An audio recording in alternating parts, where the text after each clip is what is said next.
Hello, my name is Cody, and I'm your AI-generated host. Welcome to the Social Security Board's SSB Connect Annual Public Forum. The SSB Connect is all about connecting with our valued stakeholders through information sharing and engaging discussions. To better equip you for the SSB digital experience, please have your phones handy to scan the QR codes for our interactive question and answer segments. The Wi-Fi password and the QR code to access our meeting agenda is on your table. Please note that we have 5 great prizes to give away in today's session. Be sure to scan the Slido QR code to avoid missing the opportunity to leave here today with a device that is sure to make you smile. Now, let's connect. I now welcome Miss Cindy Burgos, who will be doing a rendition of the national anthem. Please stand.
Please remain standing.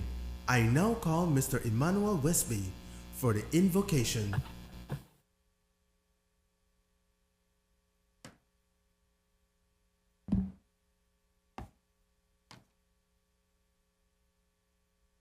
I greet you in the name of Jesus Christ, our risen Savior, and the wider MCCA, Belize, Honduras District.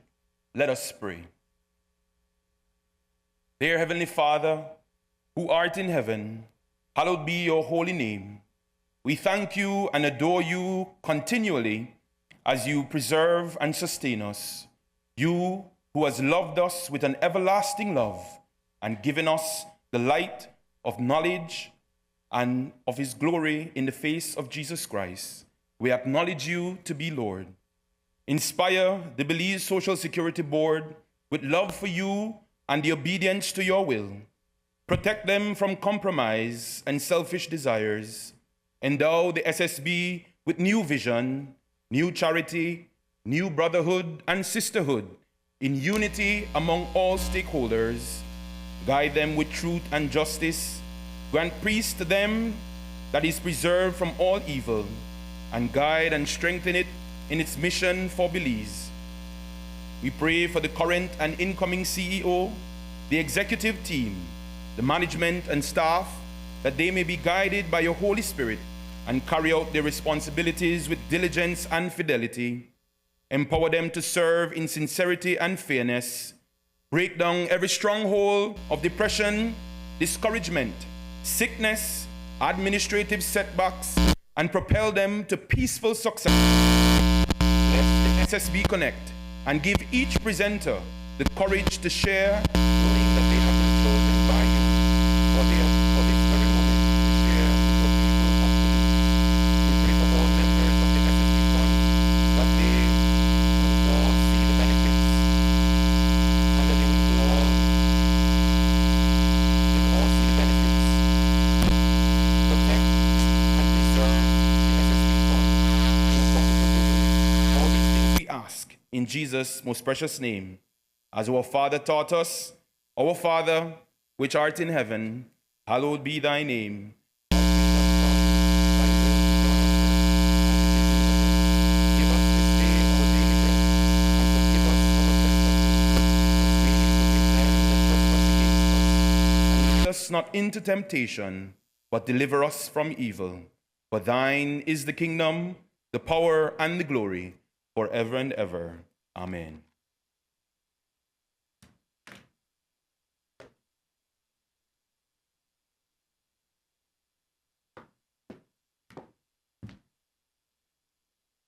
Good morning. You may be seated, and thank you. I also want to welcome you to this year's SSB Connect. It is 43 years since the inception of the Social Security Board in Belize. I'd like to let you all know that today's event is being streamed live on the Social Security Board's FB page. Also, there are opportunities for some really great giveaways today. So I want to encourage you to participate by scanning that QR code that you had seen earlier so that you can get a chance to win something really good today.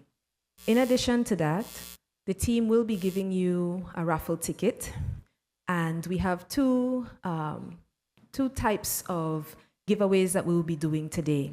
I want to encourage everyone to use their social media accounts and to say something positive about the Social Security Board in Belize. For those of you who are watching us online right now, we have also extended the opportunity to you to win a prize, and it's going to be linked to the comments that you make online.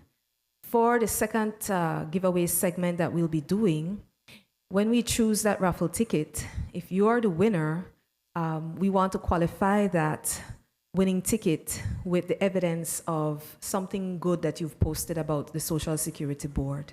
So I just want to remind you that today's event is about giving you a good report about what we've done in 2023. It's also about engagement, and it's also about giving back too. So with that said, at this time, I'd like to welcome Mrs. Deborah Ruiz, the Social Security Board's CEO. Welcome to the podium, Ms. Deborah Ruiz.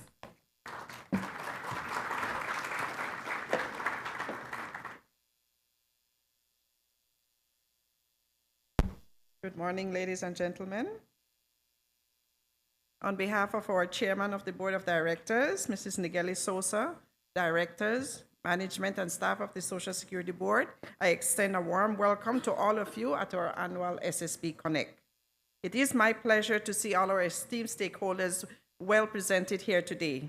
You represent a wide range of our contributing members and partners, employers, insured persons, pensioners, medical providers, NGOs, the National Council of Aging, the media or statutory committees, investment committee, the NCP committee, or appeal tribunal members. You're all welcome and thank you so much. And as special guest today, of course, is our actuary, Mr. Hernando Perez Montas.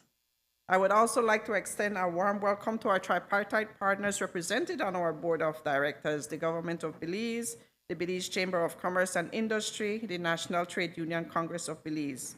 Additionally, a warm welcome to our Executive Management Committee and all members of our management team and staff here present today.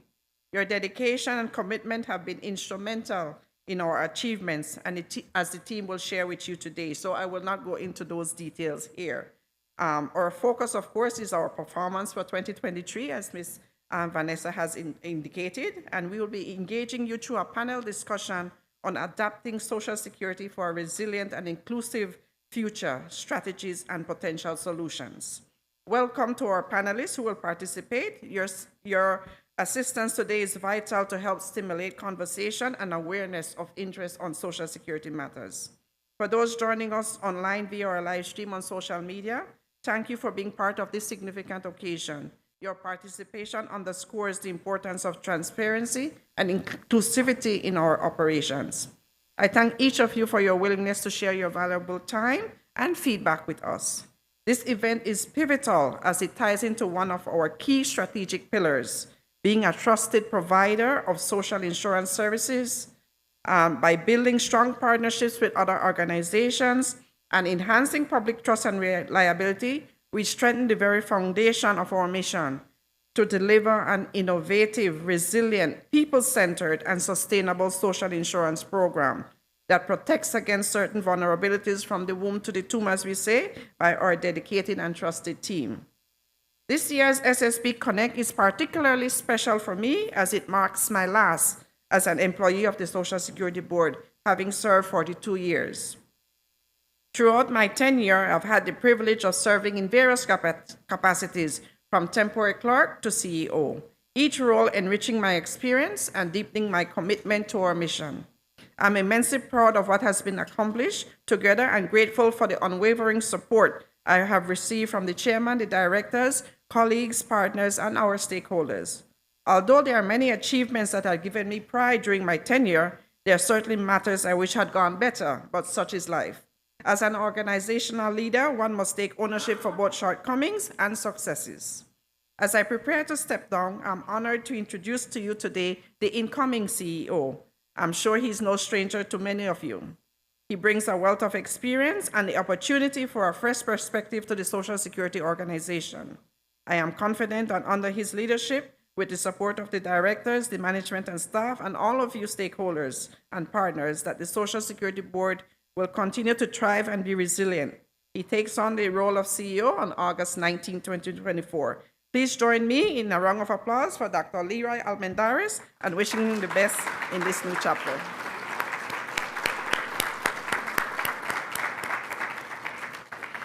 I'm honored as well to introduce another new incoming executive member of the team who will come on board in October 2024, the Deputy CEO. He brings as well a wealth of experience and is no stranger to SSB, having worked on the National Health Insurance Committee. A round of applause in welcoming Mr. Jerome Palma as the Deputy CEO and wishing him all the best on this new journey.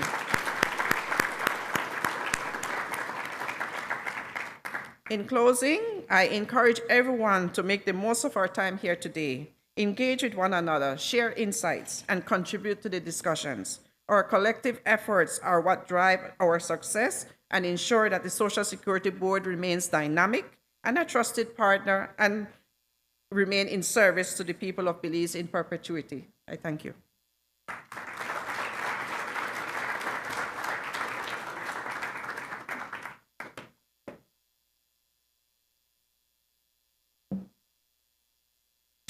Thank you, Mrs. Ruiz, and welcome once again to Dr. Leroy Almendares and to Mr. Palmer. At this time, we now move into the operations review. We will have 3 consecutive presentations, starting with Ms. Arlene Neal's presentation. She's the General Manager for Service Management. That will be followed by a presentation by Mr. Ward McGregor, and he is the Chief Information Officer at the Social Security Board. And then we will welcome Mr. Leo Vasquez, who is the General Manager for Finance. So sit back and watch these presentations. Thank you. Greetings from the Service Management Division. I am Arlene Neal, and I'll be sharing key service enhancements achieved across SSB in 2023, aligned to our strategic goals to enhance customer experience and expand Social Security coverage. The Service Management Division focuses on the operations of SSB through its 9 branch offices and a sub-office in Placencia, with support from our 5 functional departments: registration, benefits, pensions, contributions compliance, and customer relations services. We provide 3 of SSB's core functions as mandated by the SSB Act. The Service Management Division registers eligible persons, collects contributions from employers, and pay benefits to qualified beneficiaries. Let's take a quick look at what we accomplished in 2023. The automation and online submission of contribution statements was deployed in July 2023 after a soft launch between January and June 2023, targeting a sample group of large employers. All employers must submit their contribution statements online to SSB via their My Social Security portal account. This includes self-employed persons and voluntary contributors who were previously unable to do so via the former in-house portal. Employers or their authorized representatives must have a My Social Security portal account to access the employer transaction module.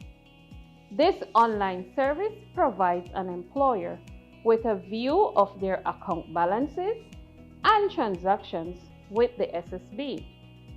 Online submission of contribution statements allows for an automatic update to the employees, self-employed, and voluntary contributors record, eliminating manual data entry from SSB processes. Through the automatic update of contribution records, employees will be able to view their contribution records via their portal account once this feature is launched. The processing of manual receipts for employer payments was significantly reduced since employers who pay online through the Belize Bank and the Atlantic Bank via the API receive an electronic receipt which is auto-generated by the system. Our cashiers continue to issue receipts for in-office payments only. The Employer Transactions module shifted the allocation of payments made by employers to their SSB account via the SSB accounting engine. This new payment allocation changes how contributions and arrears are managed at SSB. Payment to the employer's account is allocated as follows: arrears due per payment plan, fees, interest, and statement. As it relates registration services for employers and self-employed persons, SSB deployed registration applications for new businesses or updates to existing businesses via the My SS portal to complement the enhancement of services to employers, including self-employed persons. The registration process for employers is now fully automated via the portal and SSB back office for internal processes. Employers continue to receive support with this enhancement through self-service kiosks available at each branch office and from our compliance team. Ongoing support is also available via our various service channels managed by the customer services team. The demand for registration services is ongoing across our branch offices, and in 2023, almost 12,000 first-time applicants were recorded, which reflected an increase of over 3,000 insured persons compared to 2022. A total of 52,420 Social Security registration cards were printed in 2023 for first-time applicants, card renewal, and card replacement. In the following order, the highest number of registration card transactions were recorded at the Belize City, the Orange Walk, and the Belmopan branches. 2023 saw our service standard for processing of SS registration cards reduced from 5 business days to 3 business days from the date the request is made. This means a faster turnaround time for picking up your Social Security card at the respective branch office. We continue to review our processes for further service delivery enhancements to you. The ongoing increase in registration transactions can also be attributed to the many outreach activities undertaken by our 9 branch offices via mobile registration services, which was expanded to 4 units in 2023. SSB continues to partner with many organizations to provide mobile registration services, participate in various employment fairs and outreach events, and host SSB's public education campaigns. For contributions and compliance services, the SSB laws guide employers on their legal obligation to pay contributions for all employees. In 2023, SSB collected $164.2 million, or 5% over the annual collection budget. Likewise, 2023 recorded 119,580 active insured persons, which is 2.9% increase over 2022. Active insured persons are employees who pay at least 1 week's contribution during the respective year. With the automation of employer transactions, SSB is enabled with timely data for improved monitoring, compliance, and arrears recovery. Compliance by employers enables employees, aka insured persons, faster access to eligible benefit payments and an accurate and updated contribution record. As defined in the SSB laws, we pay benefits to qualified beneficiaries under 3 benefit branches: short-term, long-term, and employment injury. SSB paid over $116.5 million in 2023 in benefits to qualified beneficiaries. This is the highest annual benefit expenditure ever recorded, mainly due to an increase in retirement benefits. Notably, sickness benefit expenses reduced by $2.2 million due to the reduced impact of COVID-19 when compared to previous years. In addition, SSB processed just over 77,000 claims from all 3 benefit branches. In the short-term benefit branch, almost 65,000 sickness benefit claims were processed. About 2,000 retirement benefit claims were also processed in the long-term branch in 2023. Sickness benefit claims represent the highest number of claim transactions in any given period. In late 2022, SSB deployed the sickness benefit web form to upload and submit sickness benefit claims via the My Social Security portal for improved accountability and service delivery. At the end of 2023, this service recorded over 6,000 transactions by various employers who partnered with SSB to promote this service to their employees.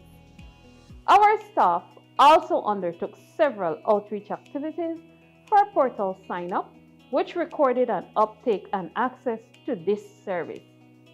SSB's focus is to automate the submission of all benefit claims. The sickness benefit module is near completion, which will enable the online submission of the medical certificate by the medical doctors automate populated data of the claimant, and e-verification of salary records by the employer. Our customer services team can readily assist with online service support and manage SSB's customer care center, corporate telephone services, and customer experience.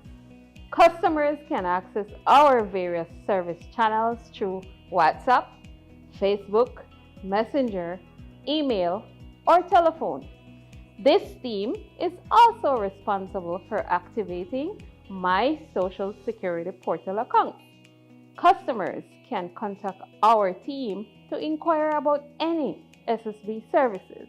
SSB's ongoing focus is to enhance your customer service experience, increase efficiency, and improve performance through complete integration of our systems, automation of all core processes, and online transactions via My Social Security Portal. We remain committed to serving you. Good morning. My name is Ward McGregor. I am the Chief Information Officer at the Belize Social Security Board. As CIO, I'm responsible for innovation, security, and the governance of information technology.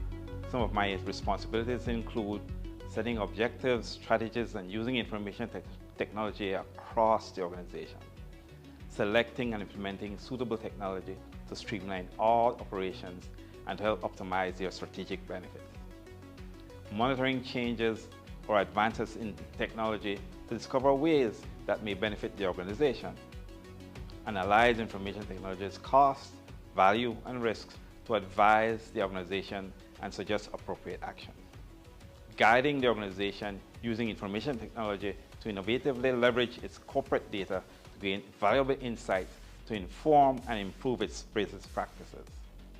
Finally, designing and leading the implementation of mechanisms to govern and safeguard the organization's information assets. One key journey that the organization is currently undertaking is automating its core operations, registration services, contributions, and benefits.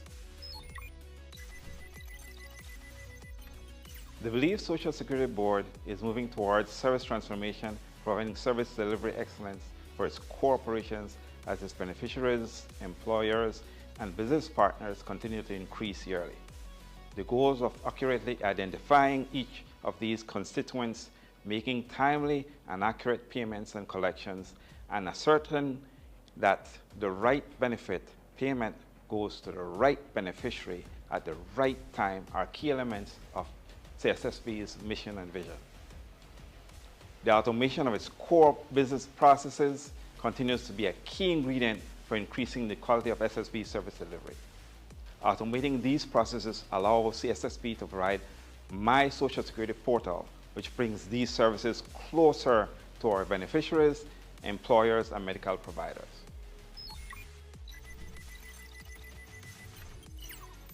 Some of the key goals for automation of SSB's core operations are to increase operational efficiency and reduce processing times by integrating all systems into one streamlined platform with common processes. Improve customer service by reducing branch wait times and providing self-service options through in-branch applications, digital appointment system, and a digital portal. Enhance process times, reporting, alerts, dashboards for better performance management and decision making. Improve data security by limiting access to authorized personnel only and auditing user actions. Fraud reduction through applying biometrics and business rules guided by the laws of Belize. Some key objectives for the year were to decommission the online contribution portal, complete registration management, clean up and migrate all contributions data from the legacy system to the new platform. Employer transactions management, including contribution statement submission. New Social Security accounting engine, which moves Social Security to an industry standards way of managing incoming payments. New cash receipt processing framework, compliance, which enables assessment management. And finally, the healthcare provider portal. Even though we had some delays in 2023, we were able to meet many of the objectives described earlier. Those include complete employer registration capabilities and information management, ability to submit sickness benefits claims online, employer transactions management, new point of sale and cash receipt processing module, new Social Security accounting engine, and healthcare provider portal. The work that was done in 2023 towards automating SSB's core business operations will allow beneficiaries to have a 360-degree view of all information SSB is safeguarding for them so far. They will be able to manage that information by doing the following: making changes to their address, phone number, or name in the case of those who have life-changing events like marriage or adoption. Employers will also be able to see all information SSB is safeguarding for them, and in addition to manage that information, will also be able to submit statements, adjust statements up to 15 days past the due date, and see all their account balance with SSB. Medical providers will no longer have to manually fill out medical certificates with pen and paper, eliminating the back and forth process between SSB, the doctor, and their patient in the process of submitting a sickness benefit claim. What's next? SSB will complete the automation of its core business operations and provide online services to its customers, bringing SSB service to your fingertips. Beneficiaries will be able to claim all their benefits online. Online claims are always processed more quickly and efficiently than manual paper-based claims. Insured persons will be able to view their contribution history and request updates to the history online with appropriate evidence. As SSB will have a 360-degree view of its customers, it will establish a customer care center available to all its customers and partners through its 0800 Call SSB number. In addition to submitting statements, employers will be able to manage all their corporate information, adjust statements, and view all transactions and their current balance sheet at SSB. Data analytics, artificial intelligence, and business intelligence will enable SSB to make decisions to improve its services based on empirical data collected through the platform. With that, I thank you for your time, and you have a very good day. Good morning and a warm welcome to contributors and beneficiaries of the fund. It's my pleasure to be here today, especially 2023 was an exceptional year for Social Security Board. And I quickly want to recap a lot of what Arlene mentioned in her presentation, active insured persons, claims, and what have you. So we'll jump right into, let's start with revenues. And contribution revenue, maybe if I guess it's better from this way, 166 million, about 15% more than last year. Certainly, again, a record in our history. We have never had that revenue in terms of revenue. Now, Arlene mentioned 164 in terms of collection. In October, we went to full accrual for those accounting folks, meaning based on submitted statements. Therefore, there was another 1.9 million added to that at the end of the year for 166. But again, 15% better. Now, how did that happen? In last year's presentation, we talked about in 2022, in April 6th, thereabout, we went to the 10% increase, the change from the 9% to 10, and the change in the wage band from the 480 to the 520. That was certainly a big driver. Arlene mentioned in her presentation the 119,000 active insured persons who contributed to the fund. Now, we began the year for those folks at the 520 wage band, 25%. At the end of 2023, that number grew to 28%. And that's 3,000, makes a big difference in terms of the $52 per week. It's quite a number. And of course, the 119,000, we had the 3,000 plus in terms of active insured persons putting more into the fund is one of the drivers for that. Now, adding investment income of 26 million, and I have that is based on a 500 million investment portfolio, and $2.2 million in other income, which Arlene mentioned again in her presentation. Card renewals, replacements, added to the $194.3 million in revenue. I'd like to say a little bit about the investment income.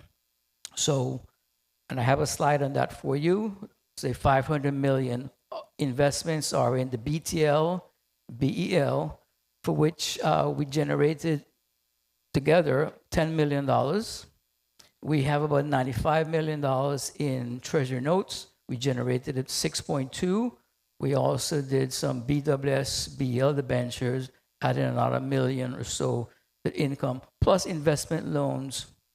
We added $50 million in disbursements, generating the difference there to the 26 million. Right, the whole chan, we had investments in Belize Airports Authority, Board of Management makes up the difference. But the 194.3 million, we've never hit that number. And that's why I'm saying is an exceptional year financial reporting wise.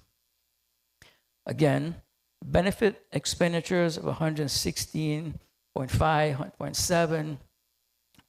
These numbers are, get out of the way for you here in terms of the short-term, long-term employment injury.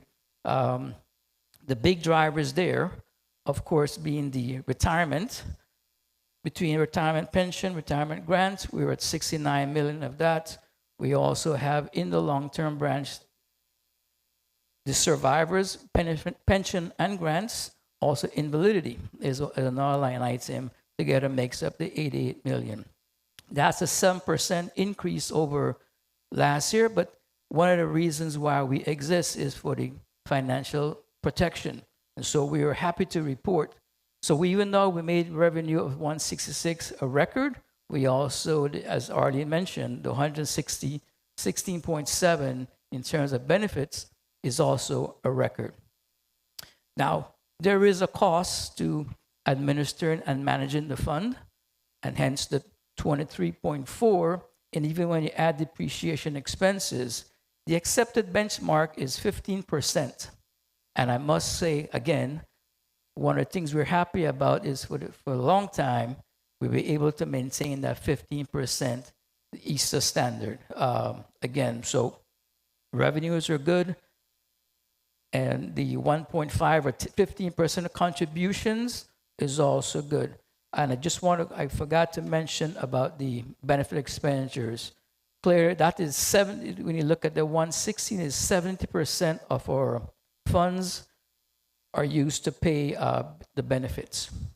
Now, what we're especially proud about is after all expenditures, the 142, the 51 million or 50 million is what we're able to add to reserves. Again, we have never hit that number. What that means for our funded status is that 51.7 million goes to reserves of the 681.3 million, and here's the breakdown in terms of the allocation that the 50 million goes to. Also, because that 50 some of it came in cash, SSB's cash balance was 134 million. Investments portfolio, which I'll present shortly, 507, with total assets of 727.5 million. But again, the takeaway for here is the 681.3 in terms of benefit reserves going forward. Now, the 507 million investment portfolio, I showed you previously, it was $26 million on the 507. At the very end of the year, we did a $10 million investment in the BL debentures, which didn't help the 26 million. We'll see that number in 2024. But given our liabilities, and as they grow, as 11,000, we have currently retirement pensioners by itself is 11,000 and growing. We will need money to invest. Now, I mentioned we had the $134 million in cash. We need to put that to work. In 2023, we're able to move the portfolio from about 450 with another 51 million to get to the 507. It is our responsibility to get that 507 to maybe 550 at the end of 2024. We want to move the investment income from 26 million to 30 million. And we're hoping, we want to be able to go from 550 at the end of this year to 600 million in terms of 2025. But the takeaway in terms of, yes, the contributions revenue go up, but this is one thing we have to maintain, to always be above $30 million. Mr. Montes will speak more to the investment income after the break from an actuarial standpoint, but it is imperative for the Social Security Board to invest that fund, the $134 million that we have in cash, between next over 2 years, $100 million, and again, to get that $26 million that we had in 2023, certainly to hit the $30 million mark in 2024, and to consistently be above the that $30 million annually. So Arlene brought in a lot of stats. I just wanted to kind of show you where we are in terms of the financial reporting aspect for 2023. Certainly a year that we are proud of. So that is a quick snapshot of where we are in terms of the financial performance. And again, that 51 million or 50 is what we're especially proud of, being able to add to the reserves for 2023. So with that, in the interest of time, I will conclude my presentation. I want to say thank you for being here, and certainly we thank you for your attention. Thank you.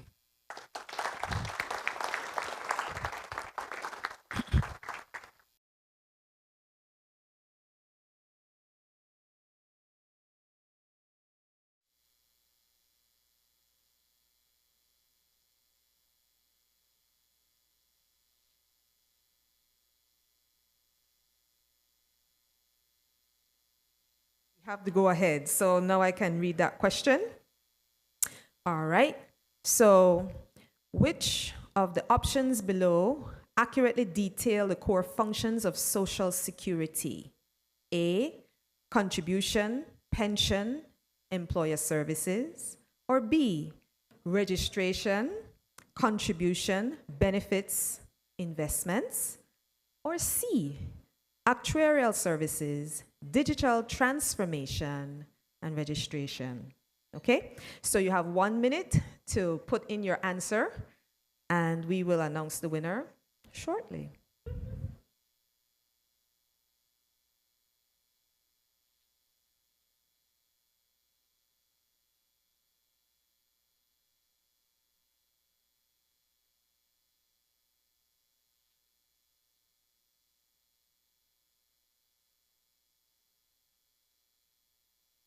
Countdown. Aha, so you will see the name of the winner pop up shortly.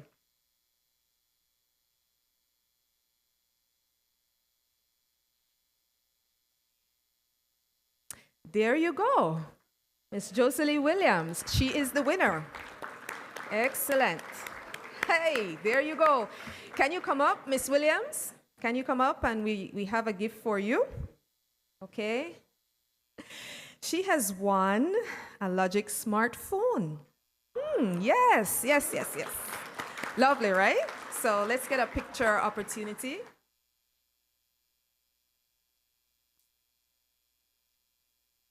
Excellent. So, okay, we have some more giveaways, but we will get into the next segment on the agenda. Technological advancements, economic uncertainties, and shifting societal norms. Ensuring that our social security system remains resilient, effective, and sustainable is essential. I now hand over this discussion segment to the Social Security Board's chairman, Mrs. Neheli Sosa. In an era. Okay, I think I have to thank Cody, right? If I remember the name correct, thank you, Cody. Okay, a pleasant good morning to all of you.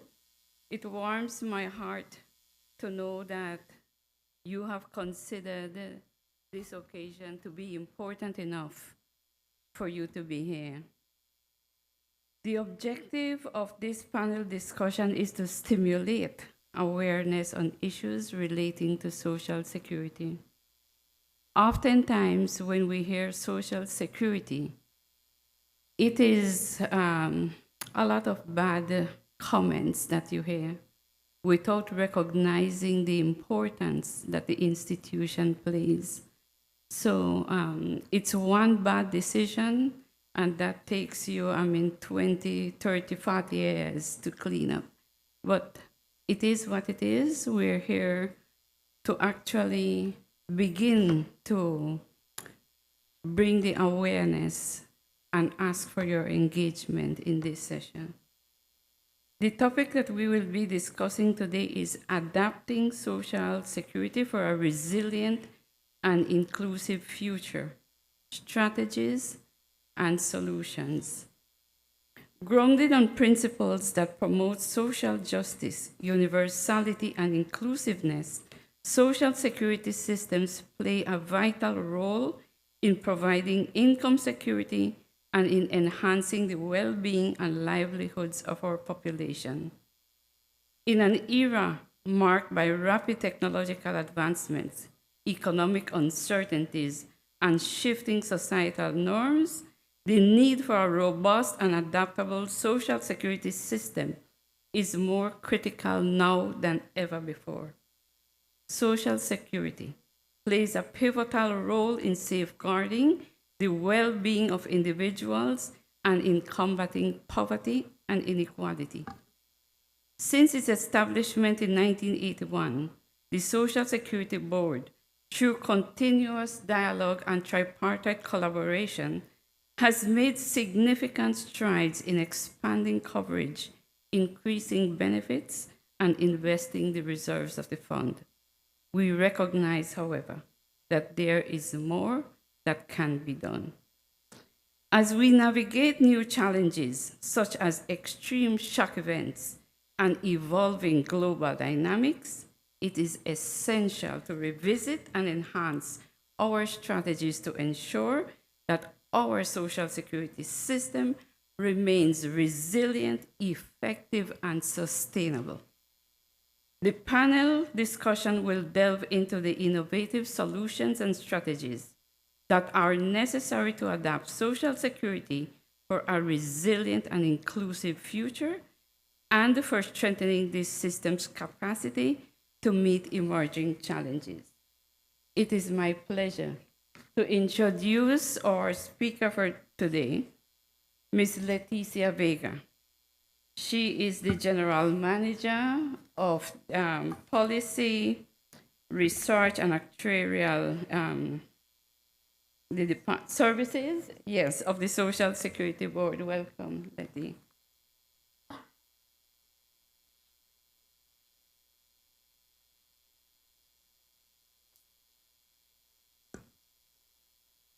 Thank you, Chairman Sosa. A pleasant good morning to all.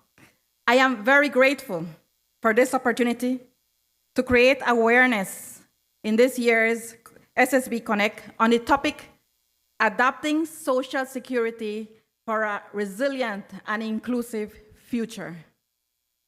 Because this topic is of high interest and relevance, I am tempted to go beyond the 15 minutes allocated. As a strategy to avoid such takeoff, I will diligently adhere to my script. The presentation is divided into 3 parts. First, I will provide a brief overview of the Social Security Board. Then, I will mention internal and external challenges and conclude with the joint vision of a dynamic social security for all. The intention is to subsequently stimulate a conversation on possible strategies and solutions. Slide of question. There are 4 Social Security core functions: registration, contribution, benefits, and investments. Persons can be registered from birth. SSB provides both temporary and permanent cards depending on status. A Social Security card is valid for employment for persons 14 years and over. The registration card is used by SSB, the National Health Insurance, and is a de facto national ID. Insured persons are required to pay weekly contributions shared between employee and employer based on the contribution schedule. The contribution rate is 10% of insurable earnings. The contribution schedule has 13 wage bands, ranging from a minimum of $55 to a ceiling of $520 insurable earnings. SSB provides short-term, long-term, and employment injury benefits, and is compliant to the Social Security Minimum Standards, ILO Convention 102 of 1952. SSB provides 7 of the 9 branches of Social Security. The exceptions are unemployment benefit and family benefit. SSB makes short-term, medium-term, and long-term investments of its reserves. A single investment is limited to 20% of reserves. SSB's regulatory framework is the Social Security Act, Chapter 44 of the Substantive Laws of Belize, Revised Edition 2020. I will now share a few key statistics. SSB is a contributory scheme with a defined benefit plan. Its insured population is concentrated in the formal economy.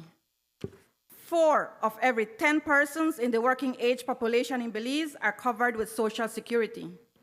This is more than the 3 of every 10 persons covered globally.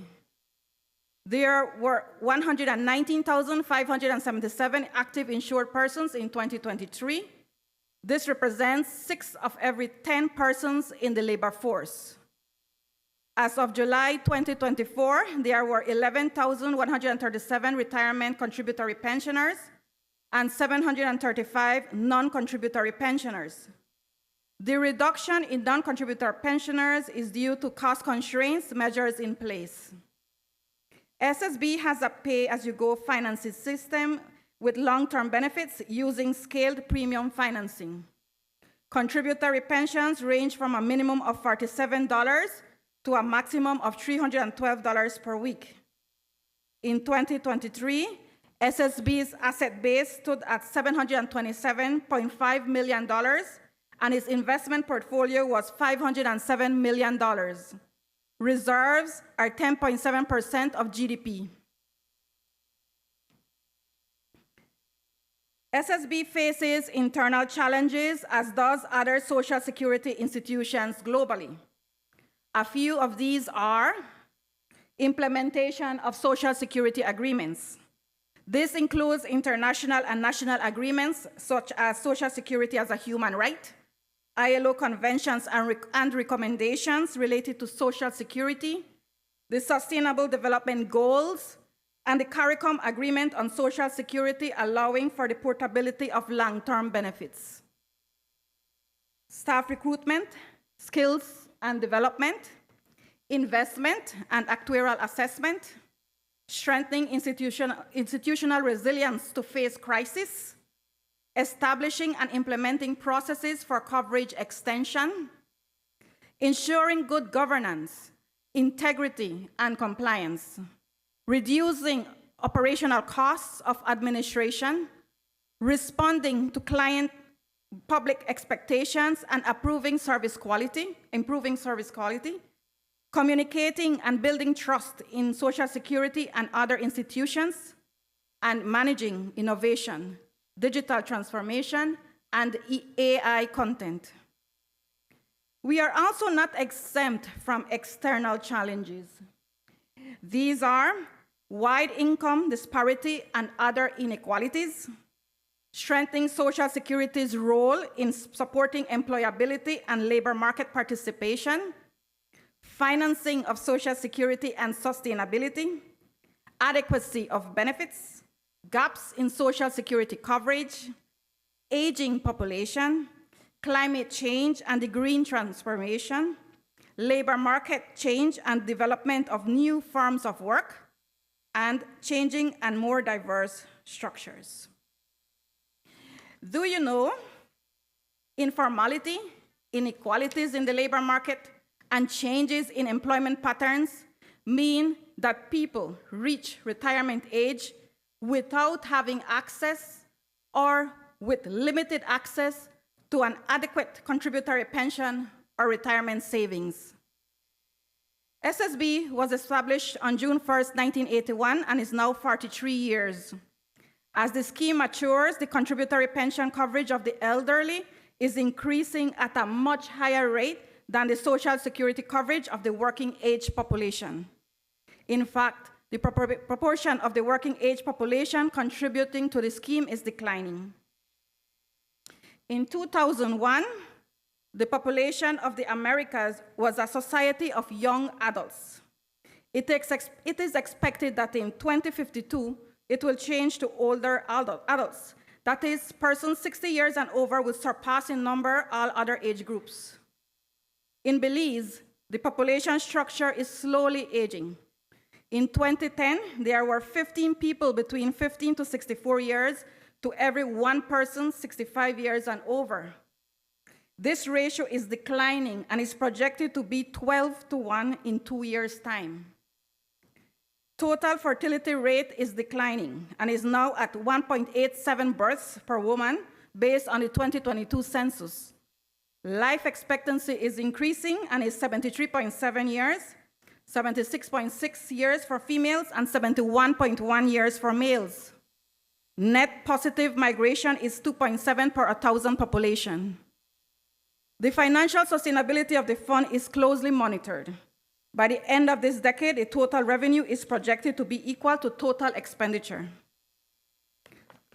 A closer look at the adequacy of benefits shows that the average old age pension is 35% of the average national wage. There are no automatic cost of living adjustments to pensions. Inflation impacts the real return on investments and adequacy of benefits.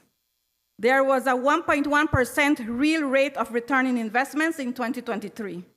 The actuarial benchmark is 3%. The informal economy includes workers not covered or insufficiently covered by formal arrangements. It can include workers in the formal sector, informal sector, and households. Only 3% of self-employed workers in Belize are actively insured with Social Security. In Belize, 1 of every 3 employed persons is in the informal economy. The largest share of informal employment was in agriculture and related activities and wholesale and retail trade. Additionally, 57.8% of informally employed persons were self-employed, while 33.6% persons were employees. SSB's vision is to be a dynamic and progressive Social Security system providing adequate, fair, and dependable coverage. This panel discussion on adapting Social Security for a resilient and inclusive future is aligned to achieving this vision. What do we mean by adapting resilient and inclusive? Adapting means modifying and adjusting to meeting evolving needs. Resilient refers to the capacity to withstand and recover from adverse conditions and crises. Inclusive emphasizes the importance of ensuring that all individuals, regardless of their background, can achieve their full potential in life with equal access to services and participation in decision-making processes that affect their lives. SSB's effective action as a response to the COVID-19 pandemic is exemplary of a shock-responsive Social Security organization. The Social Security Board awarded $15.5 million to 26,066 insured persons for 40,672 COVID-19 related claims, which included sickness benefits, survivors' benefits, and funeral grants. Between March 2020 and May 2021, 222 countries and territories planned or implemented about 3,333 social protection measures to protect income, jobs, and livelihoods across large portions of their population, despite sharp declines in tax revenues and other sources of finance. In most cases, these programs were temporary. A dynamic social security to meet the evolving needs of members and beneficiaries involved flexibility in implementation, leadership-driven innovation, regular evaluation and adaptation to ensure programs remain effective, efficient, and equitable, and a human-centered integrated approach. These are conducive for advancing a more resilient and responsive SSB. Belize is currently drafting a national social protection strategy as part of its many initiatives in building a resilient Belize through universal, adaptive, and sustainable social protection. This is a milestone achievement in poverty reduction efforts.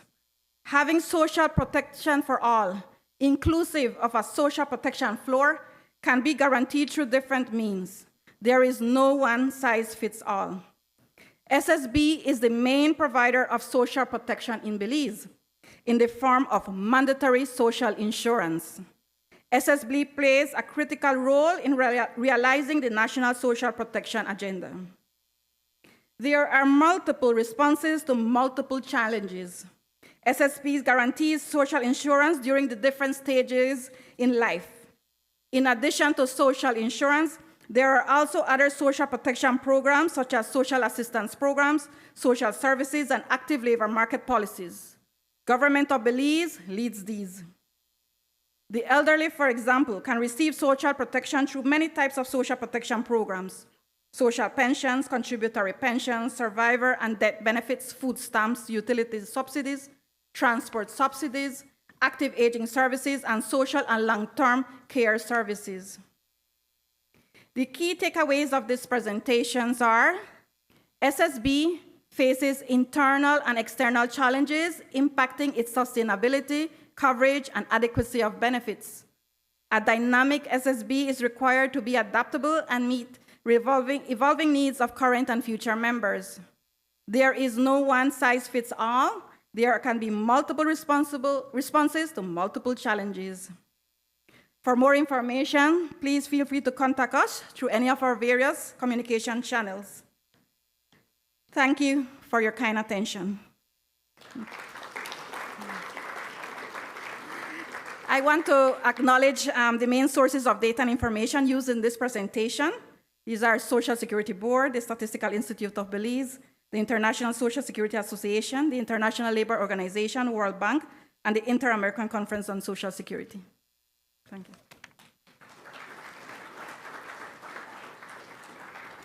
Thank you very much, Letty. Mrs. Vega did a very good job in terms of summarizing in such a short time and bringing to our attention a whole lot of things. In fact, if we think about Social Security and we look at the topic, there are key words in there that will take us a day or more to debate one of those. And if we look at adapting Social Security, that's a topic on its own, right? When we look at resilience, do we want our institution to be resilient? Of course.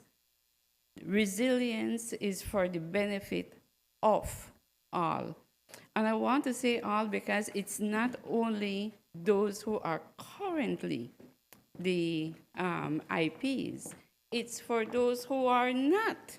So we also want to target those who are not a member of Social Security, because at the end of the day, they are potential beneficiaries.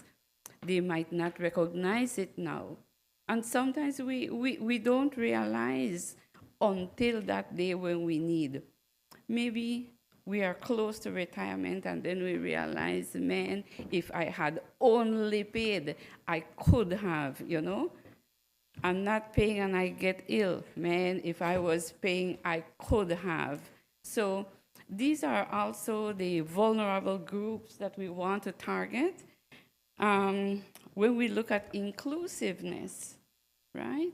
There are people who are working, but because they are working less than 8 hours, they don't qualify. Does it need to be that way? No. Are there things that we can do? Yes. Everything is legislated, but it doesn't mean that legislation cannot change. So, as stakeholders, we are here to listen to you. It is all of us in this, and each one of us need to make our contribution for the sustainability of the fund. So it is my pleasure to introduce this distinguished panel who will be discussing further the topic. Mrs. Deborah Rees, CEO, Social Security Board. Dr. Leroy Almendares, Executive Director of Beltrade and designated Chief Executive Officer of the Social Security Board. Ms. Tricia Perez, Director for Education, National Trade Union Congress of Belize. Mr. Joshua Pott, Chief Policy Analyst, representative from the Belize Chamber of Commerce and Industry. Ms. Ischel Pott, Executive Director of the Council of Aging. Welcome.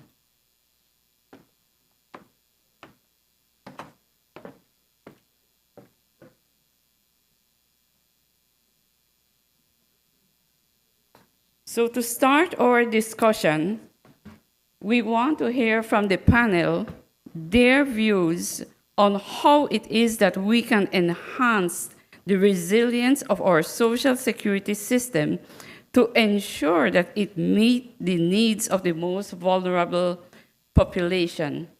I would like to start with Mrs. Rees. To identify the strengths of the organization, correct weaknesses, whether these originate from deficiencies within the organization, decision-making, business processes, infrastructure, assets, or activity.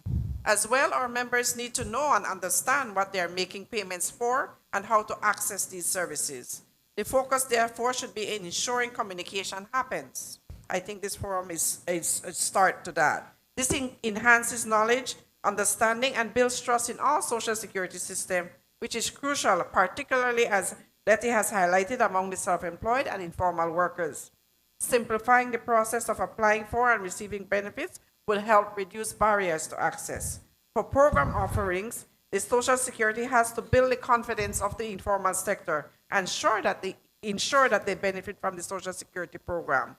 Strategies that can be considered are to define new programs based on new policy responses. As you may know, we have been in discussions in the development of the National Social Protection Strategy, inclusive of strategies for coverage expansion and inclusion. Looking at options such as the Universal Social Protection Floors, this offers a graduation of protection levels, addressing low contribution ceiling, adopting new forms of employment, incentives for formalization, being proactive in putting in place preventative approaches, such as promoting employability through upskilling and reskilling initiatives, preventing work-related accidents and diseases. These activities help to stabilize the workforce, reduce future burdens, and bring on board a new cadre of workers. Another strategy would be to simplify the contribution collection process. Guided by the actuary, the SSB agenda for change should include the transition of contributions from a percentage of from the wage band to perhaps a percentage of insurable earnings, replacing the wage band model. The model, as we know, is a legacy from the colonial days when payrolls were not computerized and contributions were paid at the mid-range of wage bands. The new model of percentage of salary would simplify payroll computation by employers and the assessment of benefit by the SSB. As we navigate new challenges, such as the extreme shocks that was highlighted in the presentations and the evolving global dynamics, I strongly support that it is essential to revisit and enhance our strategies to close the coverage gaps, innovate in policy, financing, and program design to ensure that our social security system remains resilient, effective, and sustainable. Dr. Almendares. Thank you so much. I will recap at the end. So, Dr. Almendares. Thank you very much, Chair, and thank you very much, CEO. And I'll speak from the outside looking in. First of all, let me just quickly reference the vision. I heard the vision, and Ms. Vega, listening to your presentation, just like how you reference your source, I will use you as a source, your presentation as a source as well. But when you look at the vision and we talk about resilience, but even before that, social protection is a human right. Mm-hmm. And social protection simply means whether you can afford or not, you should benefit. Because when it comes to the Sustainable Development Goals, especially when it comes to 1 and 2, reduction of poverty, zero hunger, access to education, access to health care, equity, that's 1, 2, 3, 4, and 5. It's important that we take those things, and the government of Belize have subscribed to those things. And so it tells you that the importance, the widest coverage when it comes to social protection is SSB. And when you really think about it comparatively speaking, your contribution, because it's employer-employee, it actually reduces the amount that you contribute. But if you look at the benefits, and that's what we need to sell, we need to sell the fact that the benefits that are derived for you and your beneficiaries are really greater than the cost that you assume. And that is a fact. That then must be communicated in all corners of Belize from north to south. And we must reach out with using focus groups, etc., in areas where they might not have access to bandwidth because of internet challenges. So it's important that we do so. From the presentation I saw, there was and I continue to see this, the demographics show you that in terms of women, females, coverage is not only coverage is less, but you look at participation. I look at the presentation, and I look at the payout for COVID. It was more men than women as well. Equity, equitable distribution, equitable representation, these things are very, very important.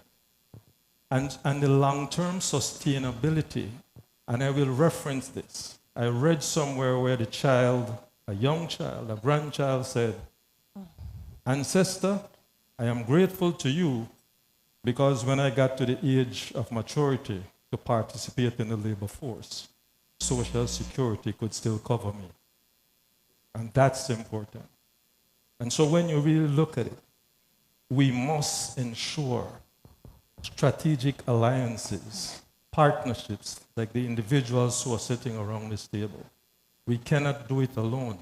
To get our message out, we must do it together so that they can sell the message. It is important to adopt Social Security. Thank you very much. Ms. Tricia? Hi, good morning again. From the NTUCB's point of view, there's a lot happening with social protection, and there's a lot more that could be done.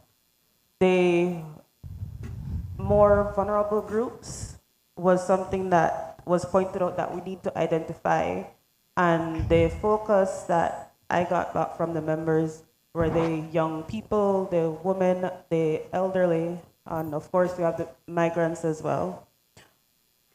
But along with that, one of the vulnerable groups that we also pointed out was were the stay-at-home moms, and And along with the stay-at-home moms, we also have the domestic workers who are not fully covered by social protection and social security. So how do we reach out to them? How do we ensure that they're also covered?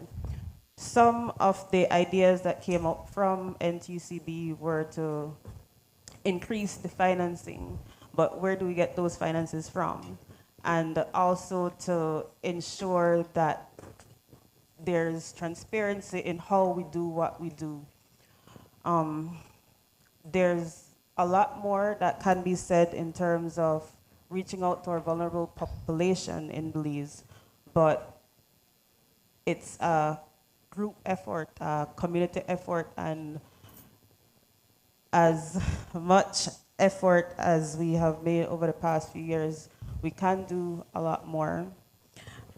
And that is where the stakeholders come in, working together to ensure that we are at least covering the floor, at least ensuring that people have the basic social protection coverage. And it's something that will take some time. Absolutely. Thank you so much, Mr. Pan. Thank you. Thank you for that, Chair.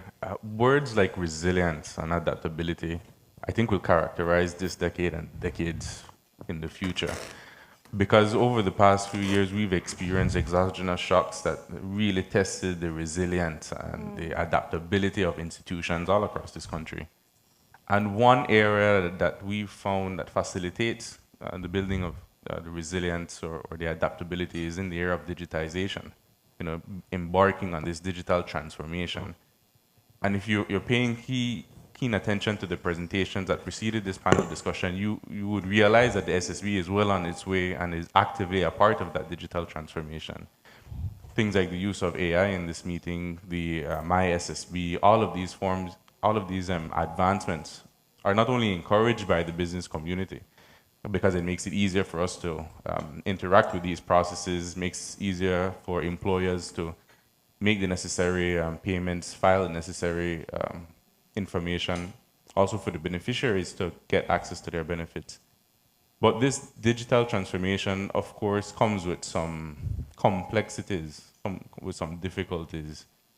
And if you go around and you talk to different institutions who are a part of this digital transformation, some of the difficulties are all the same. That the uptake is never really as fast as we would want it to be, no matter the amount of investment that we put into it. And it's just, I think, a part of the transition itself. There is a certain level of patience that we need to have as we transition the members or the beneficiaries, the users of our service from what they were used to where we need them to be. And even though we might not be getting them on board as fast as we would want to, persistence, I think, in this area is absolutely key. It doesn't mean that we scale back the efforts to increase the awareness or to increase the guiding as we make this transition, but rather that we speed it up, that we ramp it up, that we have more of these informational sessions, that we make sure that how to use the systems that we are developing are included in trainings, in I would even say as a part of the curriculum. One of these things that we come out of school needing to learn how to do, which is to use the social security, which is to use things like taxes. So the simple message here is that as we embark in this digital transition, we will encounter some issues, but these obstacles aren't meant to deter us from continuing the transition, but rather to make more investments into speeding it up. Thank you so much. Ms. Pot? Hi, good morning, everyone. From an aging perspective, whenever we hear Social Security, people automatically think older persons and pensions. But when we look at the trajectory of an aging population, Social Security offers the foundational pillar for us to be resilient in older age. And that means that we must be able to communicate effectively across the life cycle to our working population. Why is it important for them to have a Social Security coverage and what it means in their resilience to having older parents, retired parents. Right now, our pension coverage is relatively low in Belize. About 49% of all Belizeans have access to a pension.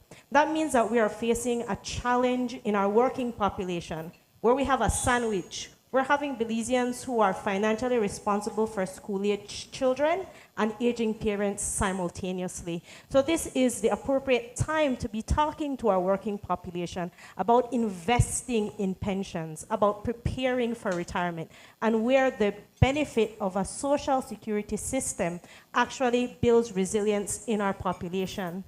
Dr. Almendares raised such an important point that the message of social security and the benefits of social security cannot be carried by social security alone. It must be carried by its partners. The National Council on Aging and its other members must take on this role of serving as educators to the population, to the most vulnerable, as to how a program like Social Security benefits throughout the life course. And I also want to underscore Mr. Putt's point about digital transformation. The people who I see get left behind in digital transformation are the older persons in our country. Those who are struggling to read what's on their telephone screen. Those who don't understand a double click from a single click. So if we're going to digitally transform Belize, we must be investing from different sectors in educating our population to be able to access these services. Otherwise, we create further barriers. If I can't log on to the portal and I can't tap and I don't understand and I don't know what you mean by uploading, then I won't access the service that is there to benefit me. So when we're talking about building resilience within our social security system, we're talking about, one, strengthening the partnerships for education as to what the system is, what it means, and how the benefits are. And then we're looking at how do we partner to build the capacity of our users, of our customers, to benefit fully from the system that we have put in place. Absolutely. So we have gotten this morning various perspectives. One of the, what resounds from all panelists is the fact that collaboration is essential, that we cannot do this on our own, that it is for everyone, right? And therefore, all of us have an interest in ensuring that the benefits of Social Security transcends to all. And with respect to digitalization, absolutely. We need to move at that pace because the demands are upon us. When we are here, we are not only here, we are here listening, we are there answering, a correspondence, somebody needs a clarification. We are doing so many things in our day. I remember the days when you get to your office and they give you correspondence, right? And those correspondence, you deal with that for your information, necessary action, you deal with those, and that was at the end of your day, you have no more correspondence. Now, if you wake up at midnight and you slightly look at your phone, chances are that there's something for you to respond to, right? So the demands, we are doing much more in our limited time. So yes, I appreciate that you have brought that, CEO mentioned about the system that we have in place, which is the wage band system. Is it adequate? It's a question that I ask because each and every one of us are beneficiaries, and even for those who are not, when you get close to retirement, you realize, but this won't help me, right? I'm working today, I'm good, but I'm retiring tomorrow, man, I will be poor. So, but in order to gain more, we have to contribute more. So it's always a discussion. I want more, but I don't want to pay more. So it's a discussion. It comes, yes, with awareness, yes, with a lot of education. So we will now move to our second question. We have one more. How can Social Security expand coverage to the unserved, such as those in the informal sector, so that they can benefit from this scheme? We have heard a little bit in terms of, promoting, but what else can we do? Thank you. All right, Chair, thank you. Formalization of informal workers. What is the impact of that on those workers? We all agree that they could be in the vulnerable populations. We have the rise of the platform workers that are not concerned about old age, right? They don't worry about what the future brings. They are looking only at their weekly paycheck and not concerned about the social protection coverage, pensions, whether it be for a social pension or private insurance, the health coverage, as we will hear later from NHI about the medical health coverage. So therefore, a strong education campaign, as we have mentioned, to inform of the need to prepare for your own contingency and risk plan is vital for future planning. We need to encourage voluntary participation as in the first instance before they can be formalized, right? To effectively do this, we need to look at what are the incentives and the programs and solutions that would be offered as a shared group. We have different, from the last slide that Ms. Letty shared, different cash benefits. So many different programs. Are all of those needed? Can we consolidate in maybe 2 or 3 that really impact the masses, right? So those are discussions that need to be had. As you know, many persons are distrustful of the tax system. Well, I want to reiterate that Social Security is not a tax, it's an investment, and we must consider it an investment. We have the experience just at Social Security of many service providers who refuse to offer their services because they don't have a TIN, and they will not do one because they want to be under the government's radar. We have to change that mistrust of the tax system. We need to bridge the knowledge gap so that the vulnerable can be aware of how to file their taxes and investment with Social Security to benefit from the various programs. We need to also be innovative in how we collect the payments, right? The rigid contributions that you have to be weekly payments. We know many in the informal sector might get 2 or 3 good jobs for the year. They have to be able to make the payment when they have the income. So we have to rethink our contribution regime. Mrs. Vega also shared about the outcomes that are not guaranteed for the inclusive vulnerable population through different means, that no one size fits all. SSB will only find these solutions by engaging in discussions with these vulnerable groups and hearing from them directly what it is that they're looking for and how we can help to provide for their needs. We in turn have to discuss how much this is going to cost and how we can help to cover and jointly make these programs viable. Contributory pensions is our mandate as a social insurance program, but we must also look at the eligibility rules and the financing mechanism to make them flexible to these particular groups. A focus must be made on, yes, adapting to the needs of the elderly, and Mrs. Vega also shared in terms of the increasing the rate of aging that is happening. Right? This has significant financial implications both on Social Security and NHI as in terms of the medical needs that would be needed for the elderly population. Right? Coverage extension must be tailored to non-traditional work arrangements is also crucial.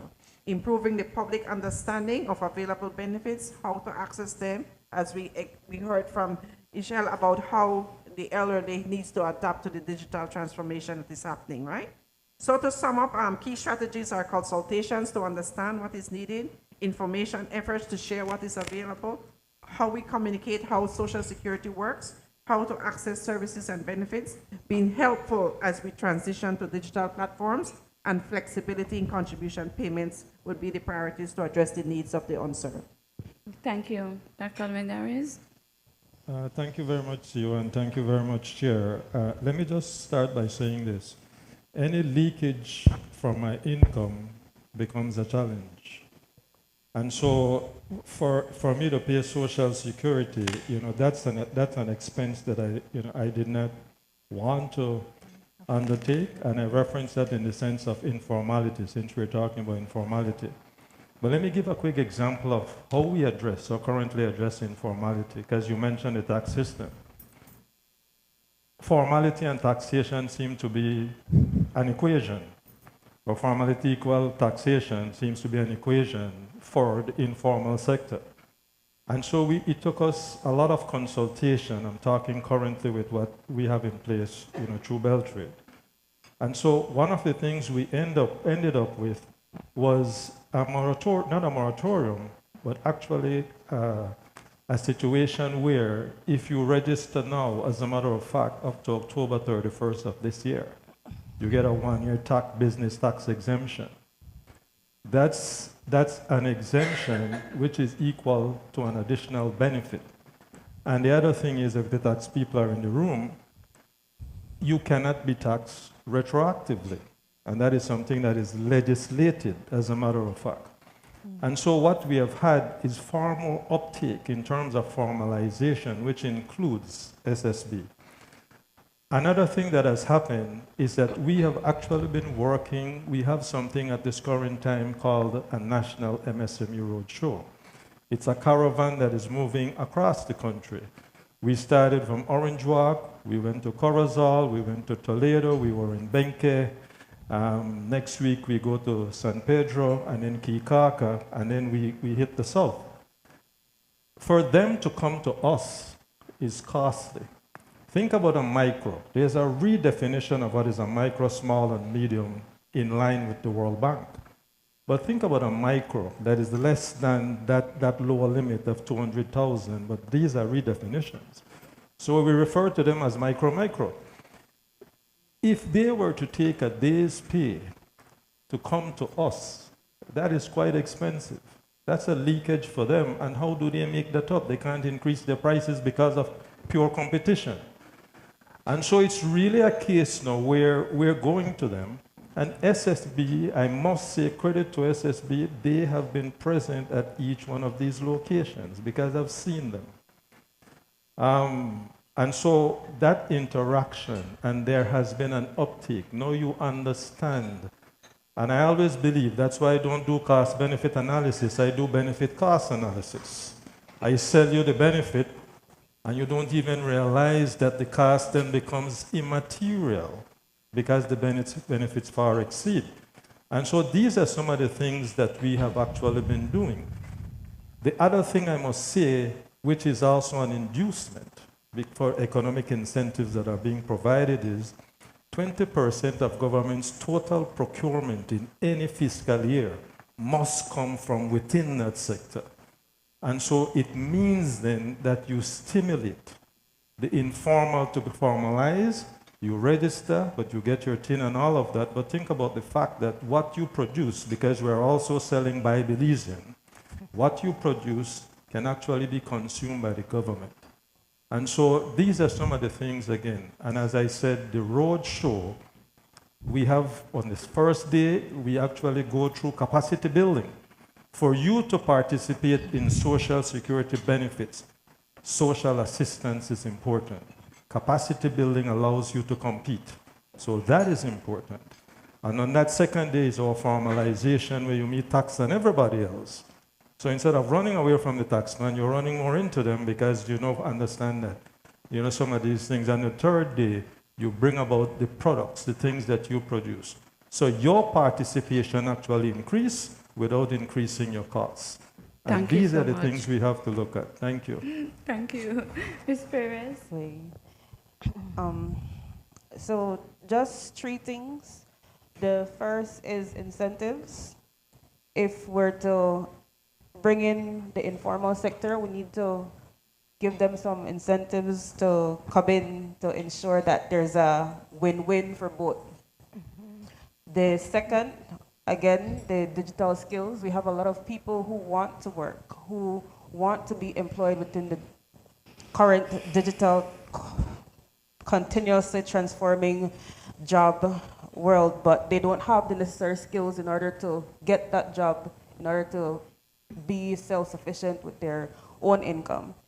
So there's that, the digital skills, and the last one would be the education awareness. So I guess we're all saying the same things with that, but the roadshow with the MSME, I was fortunate to attend one in Bomapan, I think either last year or the year before.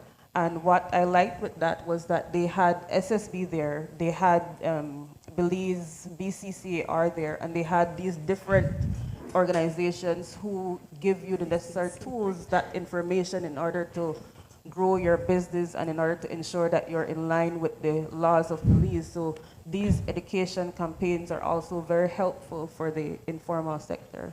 So those would be the 3 takeaways from us: to incentivize the informal sector, to increase the digital skills and education awareness as well. Thank you so much, Mr. Pat. Thank you, Chair. I think the first point that I would want to make on this question is the need for all the partners in this room to take greater ownership of the challenges that we're facing in terms of coverage gaps, and the need for all of us to not only collaborate more, but to focus a bit more time, effort, and attention towards closing those gaps. And I'm talking about the business community, workers' representatives, our partners in government, and any other relevant stakeholder. We need to understand that the issues here that we're presented with are extremely important. And it's not just to ensure that employers and employees are compliant with regulation, but it's to essentially plan for their future. The second thing that I would want to touch on is that these coverage gaps aren't only unique to us. You know, even some of the more modern social security systems globally are faced with the same questions that we're faced now. So the question that the panel is being faced with is essentially the golden question, right? How do we close coverage gaps? How do we bring the informal economy to a more formalized status? That is the golden question that I'm sure many other forums are debating and discussing these questions in their own specific contexts. The third thing is that, and the other panelists have touched on it so far, and I just want to emphasize the inextricable link between coverage gaps and the informal economy. That can't be lost.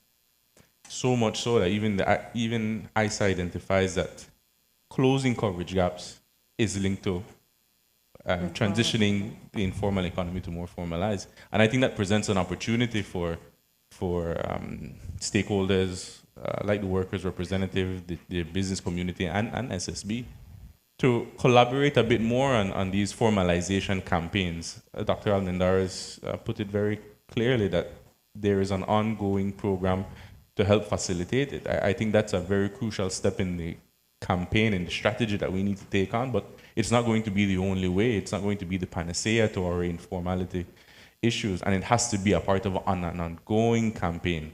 So while the amnesty may run until October 31st of this year, and we encourage businesses to formalize before then, there has to be something that we follow it up with. Informality has to be improved. And as we see that transition from informal to formal, we will also see a closing of the coverage gap. The fourth thing and the final point that I want to make, it's something that the CEO alluded to, but that's really to invigorate interest and concern back into the social security system, to move away from the prevailing stigmas behind institutions like social security, and to really get people interested in it, to see it as a benefit to them, to know that when they become of working age, when they get into the workforce, whether they're an employee somewhere or self-employed, registering for SSB, following the procedures has to be one of the first things that they do. And this is another issue that different jurisdictions have been debating on. How do we reinvigorate that interest again? One strategy that is being looked at is focusing a bit more on short-term benefits, because these are benefits that employees realize a lot quicker. And when you get your sickness benefit, when you get these short-term benefits, you realize, okay, well, Social Security is an important part of my life. So if we promote these short-term benefits a bit more, the theory, at least in the prevailing literature, is that it will reinvigorate that interest back into Social Security. Yes, thank you. Ms. Put? You know, when you talk about access to vulnerable populations, of course, I work with older people, but I also think about the family system and the support that surrounds older people. And when we're talking about vulnerable populations, we're also talking about those people who have limited or fixed incomes, who are struggling to meet their expenses. How will I tell somebody who is struggling to meet their expenses and working for themselves, so we need to do that, take out this X amount and give it to Social Security?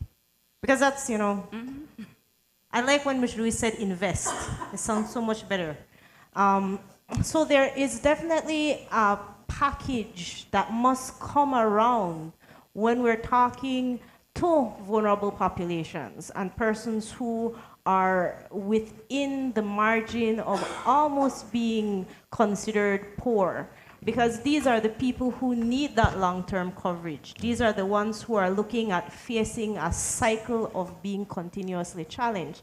So there must be things built in place that will allow them to be able to invest in Social Security.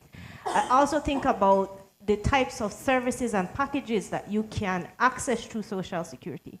When you think about an aged housewife who is still caring for a disabled adult child and is now worried that when I am no longer here, what happens to the care of my child? Where is the ability for those types of vulnerable families to invest somewhere for an additional benefit? So it's really looking at what we mean when we talk about vulnerable populations. Aside from capturing what most of us have been talking about, the missing middle, those people who are working and are kind of like dodging the system. You know, how do we catch the dodgers? But one of the very important ways is really not only consulting with those persons, but start to walk in their shoes. Taking that step to look at their everyday reality and where those barriers are existing for them. And sometimes it's perceived barriers. There definitely needs to be a continued demystifying of what Social Security is and how Social Security works. And I didn't realize that until, well, pre-COVID, we were doing retirement readiness workshops across Belize, and we had Social Security with us. And our poor Social Security representative got bombarded because somebody applied for sickness benefits when the person was not employed. And there was just this huge back and forth about why you can't access a sickness benefit if you're not employed. And that's when I really understood that there is still a lot of misconception. There still needs to be demystifying of what the system is, how it works, and where the benefits are. And it has to be at a level where our population is understanding and consuming it. And very often that comes with speaking to those people who are not actively engaged. So my two takeaways are, how can we really diversify the Social Security system so that the most vulnerable are able to invest? Even if this means that Social Security will partner with external partners to link potential clients to the social services that they need, that will build their resiliency so they can become active participants in the system. And then how do we actively educate and engage those persons who obviously don't want to be engaged by us because we already exist. Everybody knows Social Security exists and they're dodging the ball. So it's really how do we communicate effectively with them and bring them in so that they can receive the benefits of the system. Thank you so much. Ms. Leticia, you want to add something to the discussion? Well, I believe it's very comprehensive, touching all areas. But one of the things when it comes to increasing in terms of coverage, we always think about the present, you know, and how it affects in terms of our future. And one of the things I think is the values, you know, values from starting from a young age, the schooling. Do we teach them about Social Security and its benefits? Do we have as well the values like solidarity, you know, people helping each other, not because I am have a well-to-do firm, for example, I don't need to pay Social Security. But how about those others, you know? And you never know. We always believe that some people believe that maybe Social Security is only for the poor or for those vulnerable, but no, Social Security is for all. And a good example is the COVID-19 pandemic. Overnight, some people lost their jobs. And then the same ones are claiming sickness benefit, you know, so it's like, it's not, we always say it's social protection for all, but it's also Social Security for all. Those workers, you know, and planning from now, and incorporate all those principles of Social Security from a young age, helping each other, the principle of solidarity. So I always say this principle of solidarity, because some people feel like they will never need a type of benefit, but we never ever know. And contributing to the scheme actually helps our brothers and sisters who may need this in terms of any eventuality in their life cycle, may need to tap on those resources. So again, I concur with all the sharing that happens. And sometimes we do need to take tough decisions, but I prefer the engagement part, so people don't just feel compliant, but also feel committed. So the approach is highly important. Self-employment scheme has to be mandatory, for example, but it also has to be inflexible with incentives and have a large pool of contributors to make it work. Thank you so much. So what we have, it's obvious from the responses that there is a need to bring in these people, you know, for their own benefit. It's not for the benefit of the scheme, because we exist to serve. So it is for their benefit. But how do we do that? So this is where you have recommended the outreach, the listening, to put yourself in their shoe, understand what their situation is. Oftentimes we do things, in addition to the roadshow, Social Security has mobilized with NHI that when they do their clinics, we are there with them to facilitate for a different reason, right? In this case, it's mostly to get people registered in order for them to be able to benefit from healthcare. But we already have systems in place where we can go to remote areas. So that is something, you know, that we can continue to do. Go to the remote areas. Yes, it costs for them to come here to get a card replacement, get registered, whatever it is, but we can do our part to get to them. The demystifying, the simplification. Social Security, when you look at the legislation, it's a lot of pages. And for you to understand your benefits and how to access those benefits, sometimes it's until that day when you actually need it that you become aware that, my husband died, I am 59, or 49, I don't qualify for a pension because I had to be 50 when he died. We didn't know that. We thought that, when he dies, I'm covered. No. So there's a whole lot that we need to do in terms of education. You have raised, you know, the importance of educating our population for them to understand that there are benefits that you can invest, but you will get much more when you actually need it. In terms of the incentives, there are things that can be done, that can be considered. It's not in place right now. So we won't look at somebody and say, you are working, but you may not have. So let us grant you 6 months coverage. Let us pay for you 6 months, and then you can gradually come into paying for yourself. So these are things, yes, that can be considered. I'm happy that you brought it up, right? And it's a continuous discussion. This is just one short, brief introduction to the issues. And I'm happy that you have raised that. I think the reinvigorating, right? It's a grand scheme, we are all beneficiaries. Sometimes we don't do enough to pat ourselves on the back and say, yes, this is what we have done.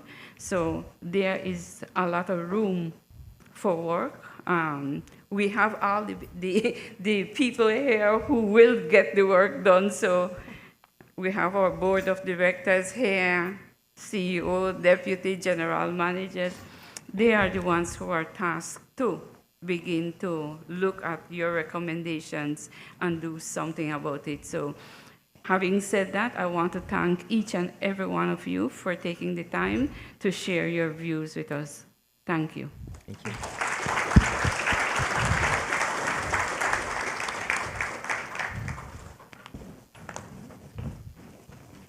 I know, I'm afraid for this thing. Thank you.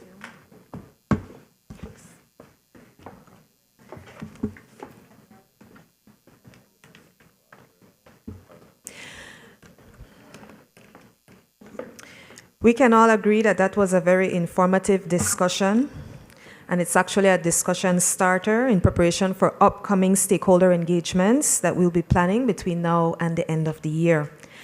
I'd like to take this opportunity to let you know that there are some light refreshments at the back, and while I'm waiting for them to remove the tables from the stage, I'd like to announce the winner for one of the gifts.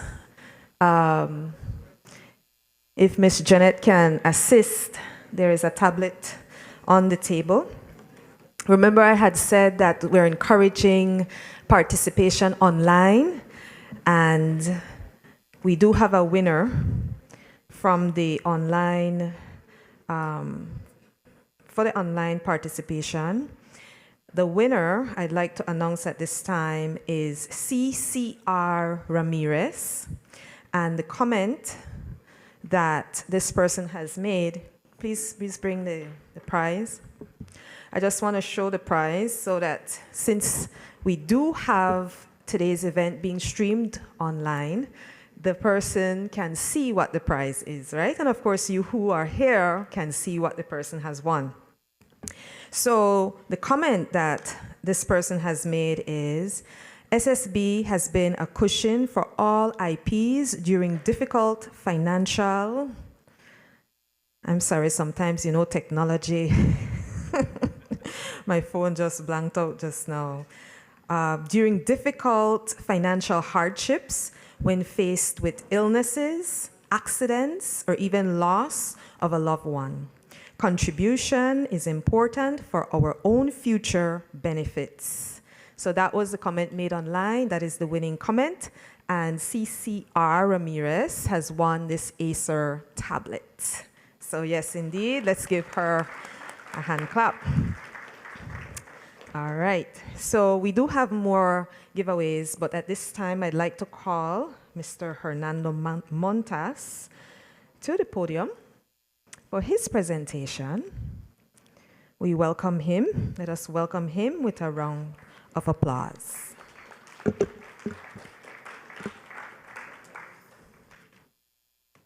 Thank you very much again for affording me the opportunity to make a presentation to this session. First, we will go with the financial operations in 2023, and then we make some discussions about planning and actuarial issues. Remember that the role of an actuary in Social Security has two factors: plan design and costing. We are going to go first into the costing area and what happened in 2023. Social Security commenced operations in about 42 years ago. The first set of legal amendments, comprehensive legal amendments, took 20 years until 2021. It took 20 years to make some amendments to the Social Security scheme.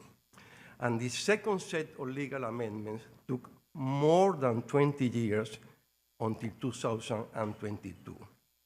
This will not happen again in the future.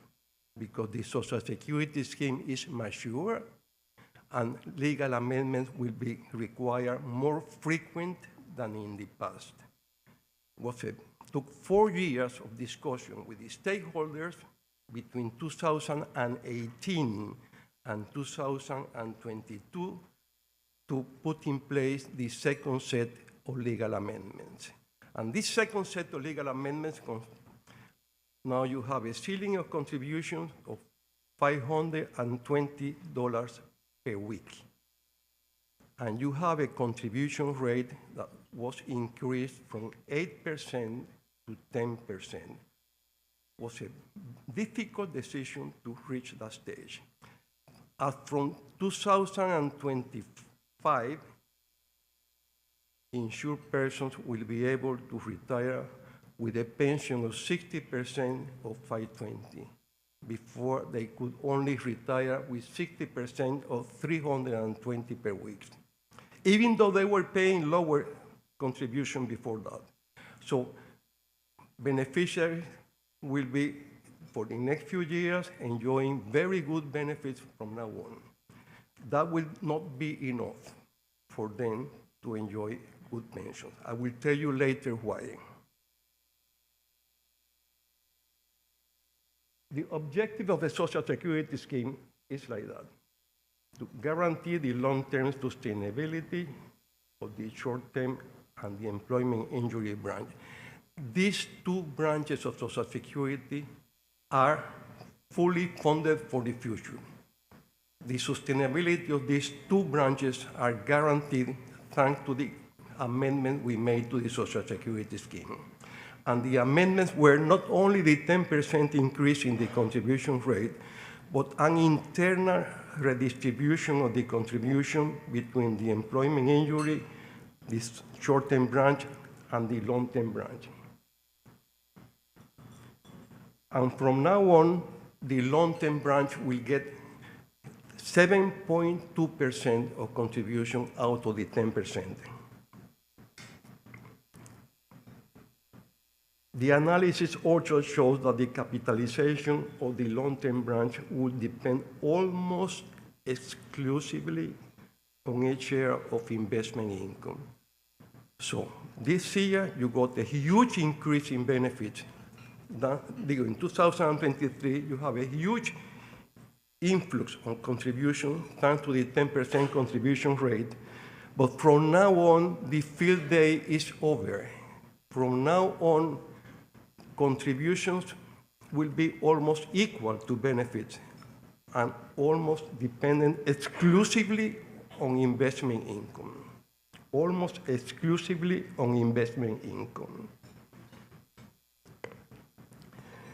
The problem with investment income is that you, according to the actuarial assumptions, you require a 3% real rate of contribution, inflation adjusted.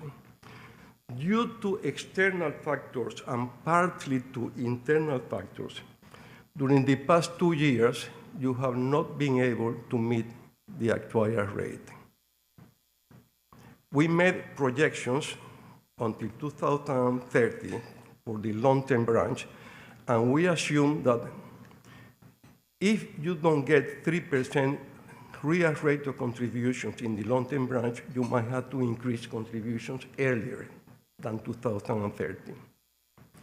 The problem is that 2024, we are already in August, and the balance sheet of Social Security is still heavily, has a lot of funds in cash investment at 0%. So we feel that in 2024, you will not be able again to reach the 3% real rate of return. And perhaps if you don't put that money to work faster, the rest of the year or in 2025, then also in 2025, you will not reach the real rate of return of 3%. That means that our projections of financial equilibrium in 2030 will not be met. And that also means that the rate of increasing contribution to the long-term branch will have to take place before 2030 if you don't put these funds to reach the real rate of return in 2023. I have been asked continuously to make comments on investment. I was a member of the United Nations pension funds, and the role of the actuary is limited to provide guidelines on investment. We don't get involved in specific investments. There are two principles of investments, and this is very interesting because some people don't understand the situation. You have to diversify. You have to do this on investment. The two principles of investment are a draconian model, where you are restricted by a model to invest, and the PPP, the prudent pension principle. The prudent pension principle say invest Social Security money as if it were your own money. Invest Social Security money as if it were your own money. So that's very interesting because it's not easy to deal. Apart from being an actuary, I am also an investor. Well, I don't get, every day I spend at least 1 hour looking what happens in the New York Stock Exchange. This is not easy. You have to diversify. There are some limits on investment. You cannot invest more than 20% in a specific item.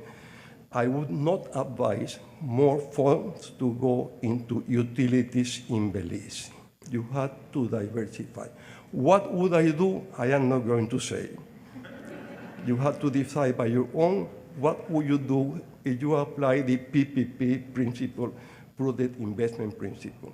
But you have to diversify. Otherwise, the Social Security sustainability of the long-term branch will be compromised. Let's go on.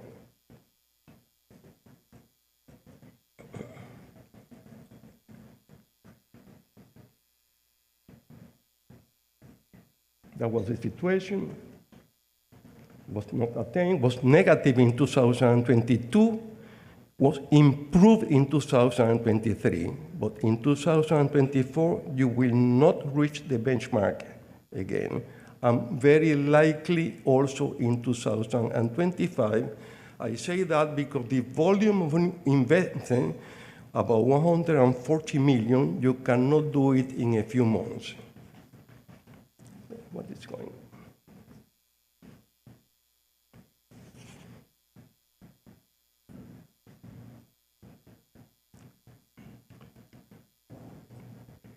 Oh, let's go with the administrative expenditure.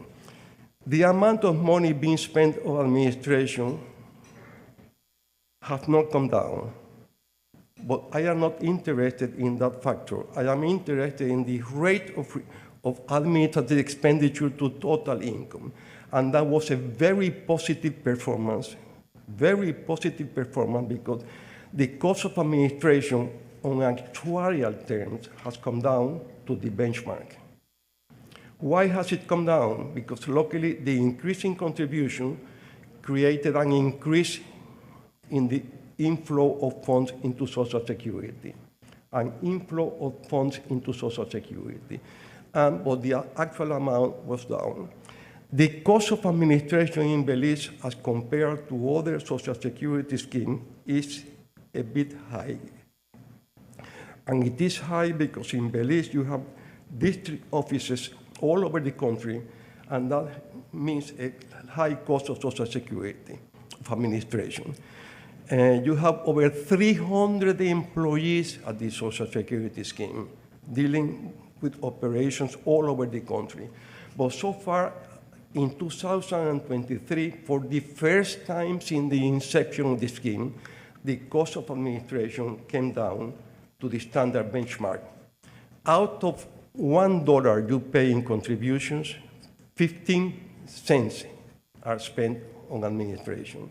Before, it was over 20 cents. Over 20% of contributions was being spent in administration. From now on, to be able to avoid an increase in the relative cost of administration will mean a good performance on contributions in the future.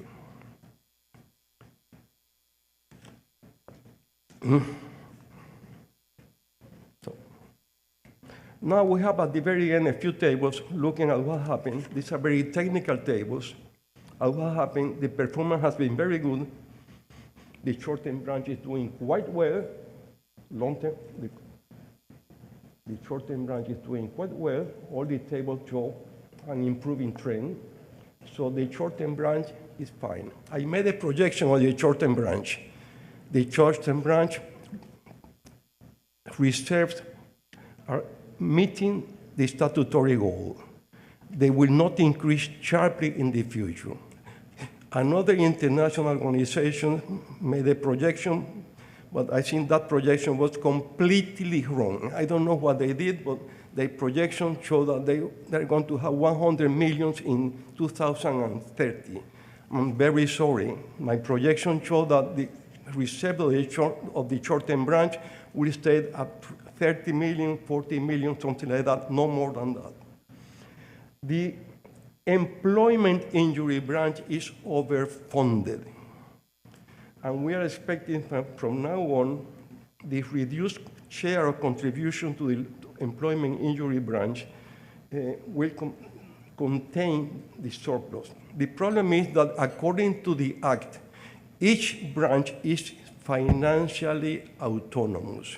You cannot transfer funds from one fund to the other unless you change the regulations. So far, so good, you have a good amount of money there, about 100 million in excess reserves in the employment injury branch. The little problem lies with the cost is coming down, but it will go up in the future. It will go up in the future. So of the three branches, the short-term branch and the employment injury branch are financially sustainable and have financial equilibrium long-term. The little problem lies with this one, and this one is 75% of the total financial operations of the Social Security scheme. Now they are getting 72%. 7.2% is allocated to the long-term branch. When you deduct the cost of administration, you are left with only 6%. Can you guarantee pensions of 60% with 6% contributions? No. You cannot long-term guarantee pension of 60% with 6% contribution. On a fully funded basis, guaranteeing a guarantee of pension of 60% to the retiree and the surviving spouse, I say spouse because men go down first, costs 17% of salary with 3% return. Pension of 60% long-term with a life expectancy at age 65 of 22 years, do not make a mistake confounding the life expectancy at birth with the life expectancy at retirement. It's completely different. We look at life expectancy at retirement, not at birth. It costs 17% of salary. What does that mean? That in the future, both employers and employees, stakeholders, will have to pay more. We are forecasting that we have to take, the next adjustment will take place in 2030 based on legal provisions in force today. So social costs for employers will have to increase in the future gradually. You cannot increase that at once because then employment creation will come down. Unemployment would increase. It's a very complex operation. It's very complex, but the problem is that the long-term branch is mature. As from 2026, contributions to the long-term branch will be lower than expenditure.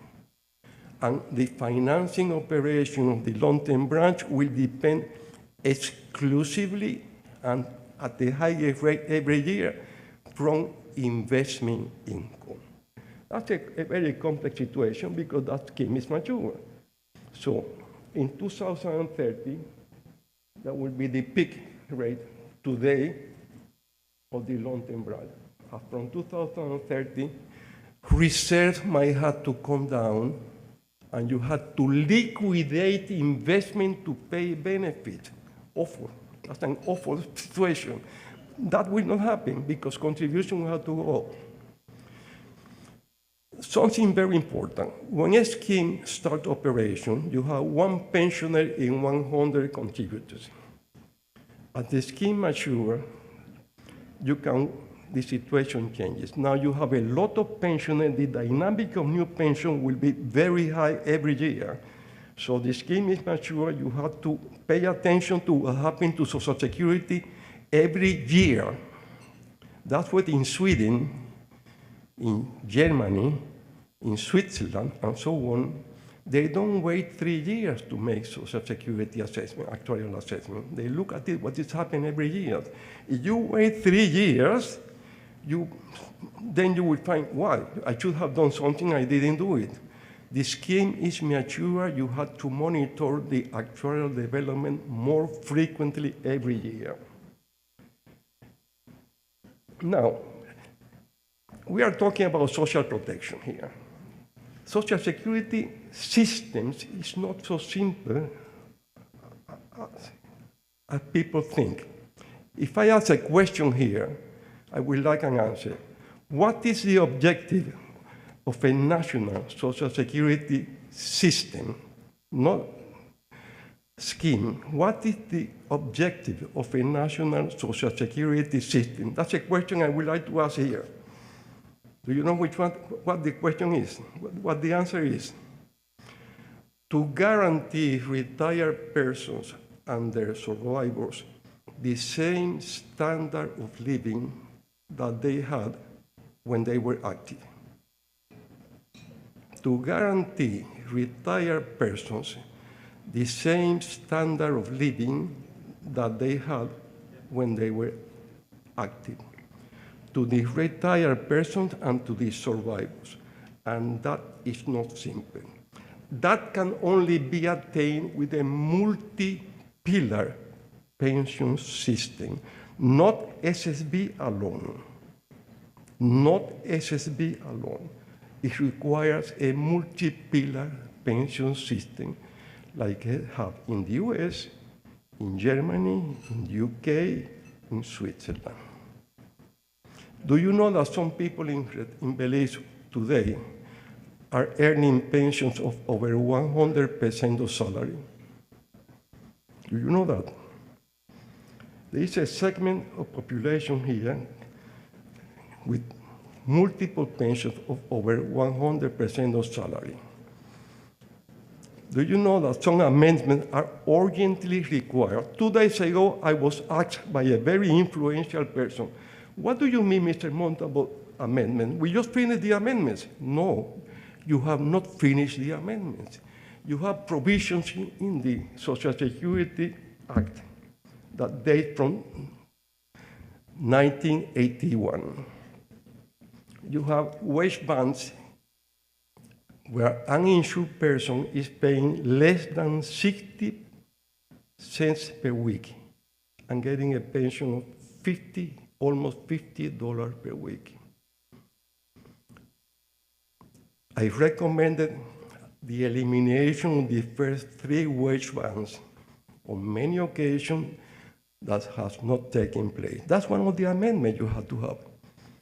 You have to eliminate the first 3 wage bands, and that has not been done because Social Security amendment, this is a political entity, very influential, managed by a tripartite body.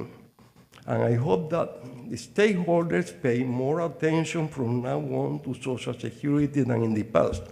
Because when the scheme is mature and when you have to pay more, then do not complain that you have to follow up. the self-employed scheme is a headache. I have been saying that every year. You shouldn't have had, Social Security cannot be voluntary. By principle, it has to be mandatory. Cannot be, you don't have in Social Security a voluntary scheme, then because people abuse the scheme. And the statistics are very clear, very clear. Suppose a lawyer never paid Social Security because he was independent, or somebody was living in the US and come here at age 50. He pays 10 years of contribution and get a pension for 25 years. Cannot be done. So we also recommended a long time ago, increase the contribution condition from 10 years to 20 years to be able to become eligible for a life pension. Hasn't been done. So Social Security is mature. You have to make amendments very frequently. So the challenges are there. Many, many challenges. I am trying to provide advice. The first time I came to Belize, I was not a Social Security actuary. I came from Switzerland, from Geneva, directed to here very early when Social Security commenced operations. I came from Geneva to here, and there were 3,000 people living in Belmopan. 10 years later, I came here for a meeting, and I started with Social Security, and have been providing advice every year, very difficult, but not only in Belize, all over, it's difficult to make amendments to Social Security. I have done work in Paraguay, Venezuela, Colombia, Panama, Costa Rica, Bahamas, Turks and Caicos, Anguilla, Antigua, Barbados. But it is Belize that is in my heart here. It is a situation because I have been so involved with this, and we are going ahead. Challenges remain for the future, but final advice is, I hope the stakeholders become more immersed with Social Security because the challenges will be much more frequent than in the future. That's all I can say. I will be available to provide any advice through the CEO and the chair that you might have in the future, but so far we are going ahead slowly. The second set of legal amendment completed. And that's it. Thank you very much.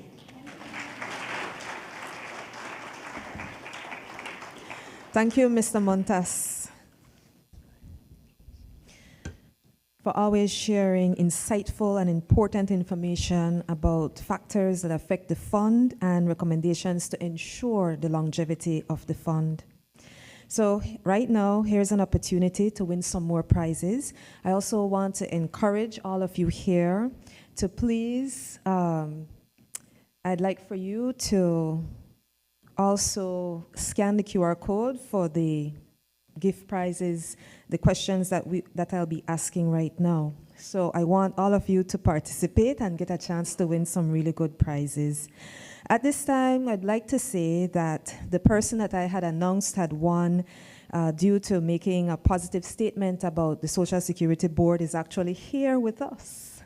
So I would like to invite Mr. Ramirez to the podium for us to give him the prize that he won, which is actually a really nice tablet. So this is really nice because he was looking also at the event being streamed, and he participated and he won a really good prize. So let's give a hand clap to Mr. Ramirez. And I also want to encourage the rest of you who are here to also post on your social media accounts something positive about the Social Security Board. At this time, I'd just like to do 2 questions using Slido for gift prizes. All right, so let us go to question. Oh, okay, I see that those of you who did not participate before want to participate, and that's awesome, right? We do want that engagement. So as soon as I get the signal from the back, we will have the second question. All right, so we have some really good prizes. So I want to make sure that you guys are a part, okay? All right. This is really good. I like this.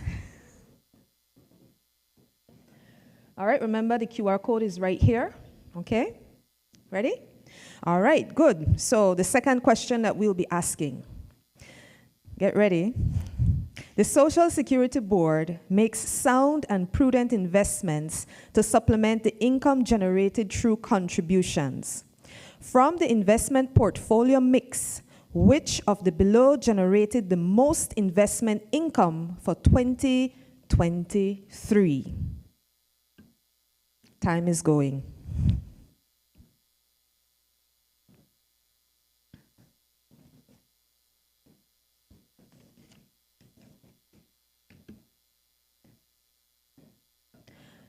Serious countdown at this point.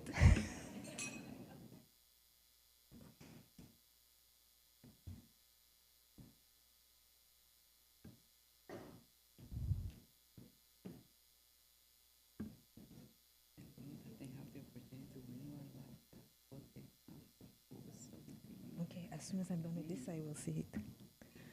We're nearly there.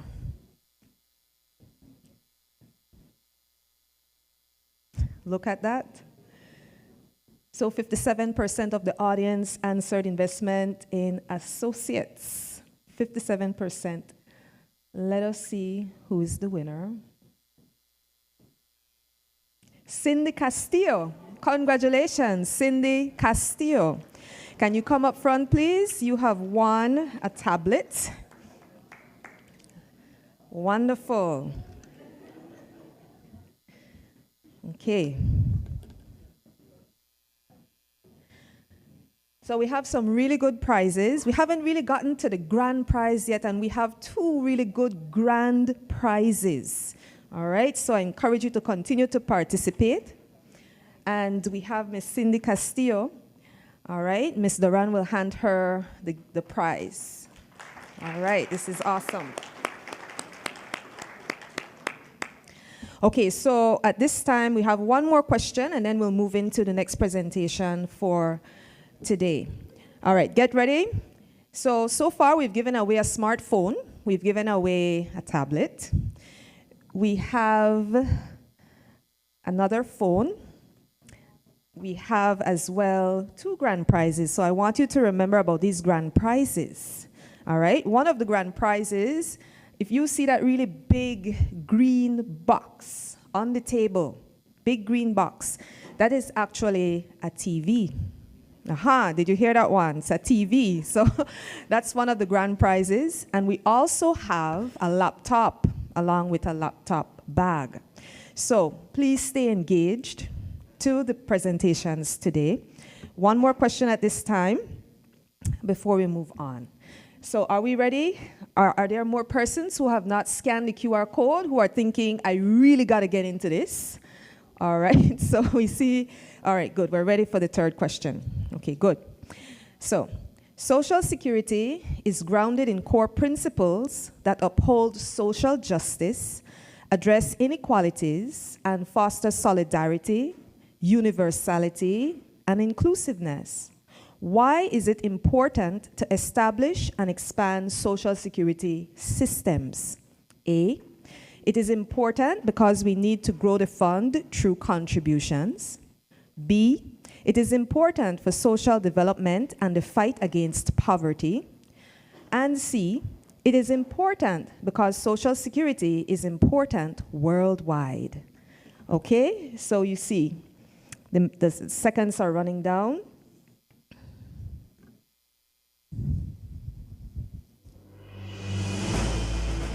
Okay, soon, it's just 1 minute to answer the question. All right, it's the home stretch now.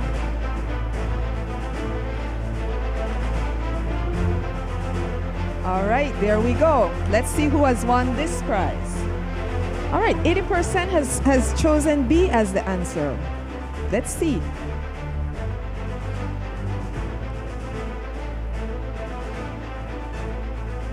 Paul Woods. Paul Woods. Paul Woods has won. All right. Can Mr. Paul Woods approach? He's coming. All right. Okay. So we still have some more giveaways, but right now we will transition after Mr. Woods receives his gift or his prize. We will transition to Dr. Ramon Figueroa, who will do the presentation for the NHI.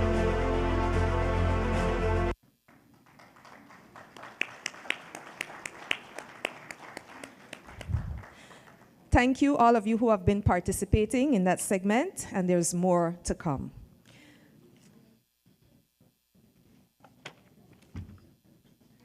Good morning, everyone. Afternoon already. Wow. Time goes by so fast when you're having fun. First of all, I want to thank the organizers for inviting us to be part of this incredible session this morning. I'm impressed by the technological display, and if I had known, I would have probably been on the TV instead of being here. Nevertheless,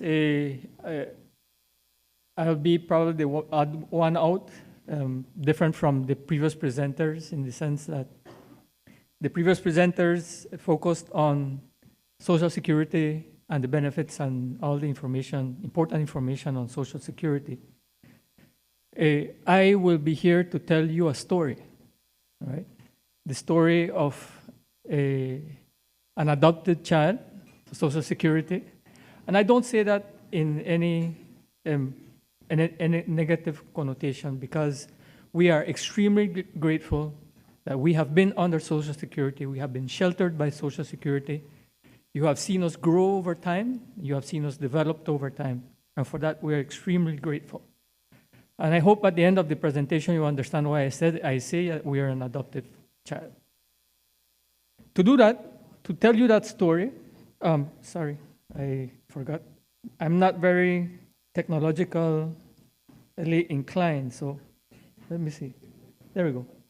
I will do this in 5 different chapters, starting with the conception of NHI and ending with what the future holds for NHI. Actually, Mr. Palma, could I give this presentation? He's on our NHIC board. Let me take you back about 23, 24 years when Belize engaged through a loan from the IDB, engaged in a health sector reform process. And I want, we contracted a company, international consultants that did an analysis of what were the problems in the health sector and came up with a series of recommendations. I won't deal with in 3 general lines, but I will deal mostly with, I'll point to the financing aspect of it, because the National Health Insurance was recommended as an option to finance healthcare and to drive some of the goals and objectives that were outlined for healthcare. It would drive efficiency. It would drive access and coverage for the population in an efficient and effective manner. So that was some of the objective that was, I have it backward. I tell you, I'm not very technologically inclined. All right, so that's how NHI came about, okay? The values and principles as structured for the National Health Insurance, all of those are validated and substantiated by international documentation from the World Health Organization and the Pan American Health Organization. So when you see the principles and the way the National Health Insurance was conceived and structured, they reflect basically some of the very same things that are included in these documents. So you can go back and look at these documents and see that what we are trying to implement in Belize is validated by some of these technical documents. In fact, When we started the national health insurance, implementing the concept of the national health insurance in Belize 23 years ago, that was in 2000, 2001, the document that you see way at the end, which is the document by the World Health Organization called Universal Access and, Financing Path to Universal Coverage. So, in fact, national health insurance schemes structured along in the fashion that we had organized it. The publication came out basically years after we had already started to implement. And the other thing that I like to boast about is that we also introduced the concept in the Caribbean. We were the first, through Social Security, to do presentations in the Caribbean, and a lot of the islands, and incorporated some of what we had already done in Belize through a pilot project in their countries.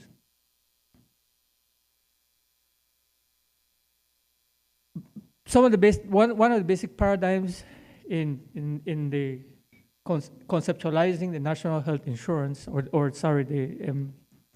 the health sector reform project, which included national health insurance.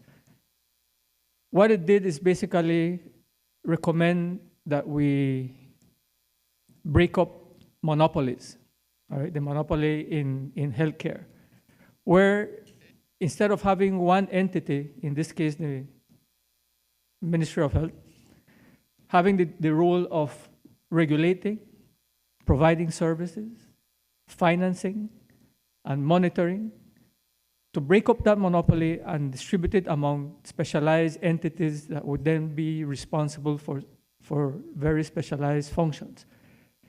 The regulatory part of it would have been attributed to the Ministry of Health. They would be basically the police of the health system. The national health insurance then would be the purchaser. So I want you to think about it. We are really a purchasing agency that we negotiate with the providers, with clinics, pharmacies, lab, imaging services. We negotiate with them and establish a contract with them to provide specific services under specific conditions and following the standards and guidelines of the established by the Ministry of Health. If we work together, then we can achieve the goals of access, extending access, coverage efficiently with quality for the Belizean population. At the center of it all, remember that we're working for people, right? And whatever we do, we are doing it for people, and we have to stop that constant bickering in terms of protecting our turf, because a lot of times some of the difficulties we have is because we're trying to protect turf.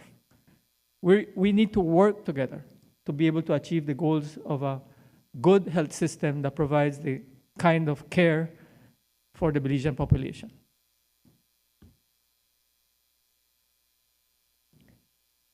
We exist as an amendment to the Social Security Act, so that's why we're the orphans. It was an amendment to the Social Security Act that establishes the national health insurance in its present structure. We have a sub-board to the Social Security Board. It's called the National Health Insurance Committee.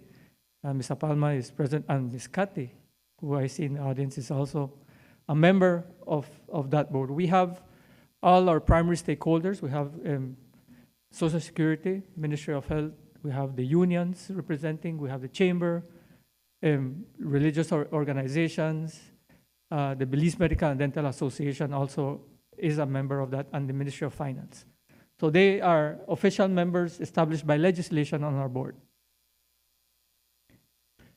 This slide gives you a snapshot of what has transpired since we started in 2001 as a pilot project in the Belize South Side.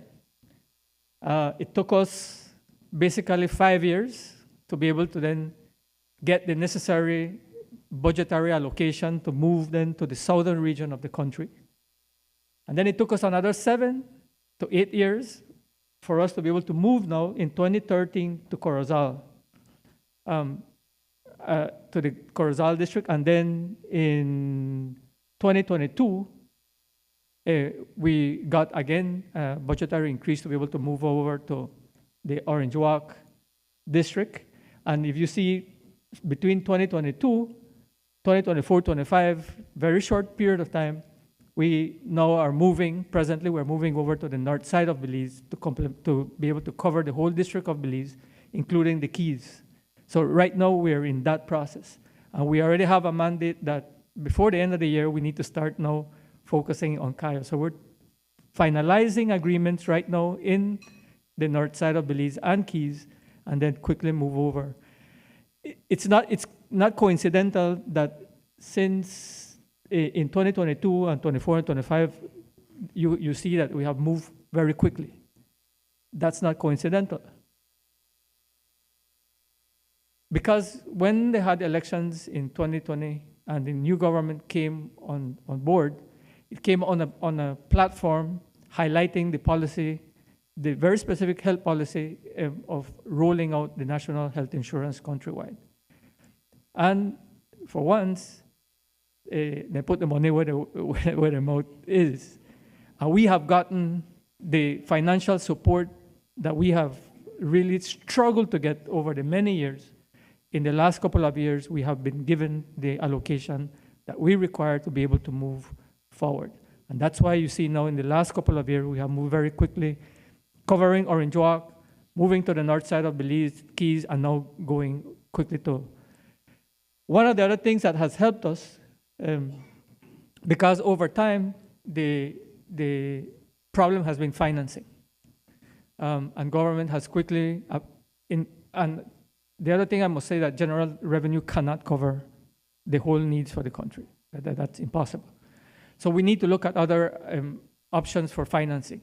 And one of the decisions that has been made by government is that the lottery tax now has been earmarked for NHI. That is what has allowed us now to quickly move and cover and we believe that with the projections in terms of what the revenues that will be coming in, we will be able to cover the whole country from a primary healthcare package of services. And I still think that we will be able to generate enough revenue to be able to start secondary level of care, right? So but we need to look at other sources of financing. Part of what also needs to be done, as I said, Social Security has been kind to us, has sheltered us over time, but I think the child is growing. We need to let him go. And there is a draft proposal for legislation to establish the National Health Insurance as a separate statutory authority with its own legislation that will guide and financial regulations that will allow us a lot of other things. We'll be able to borrow from Social Security now to construct our own headquarters and buildings. Right, Leo, we're negotiating yet. So that's in the near future, we should have that legislation in place with our own board, with our own regulations and our source of financing.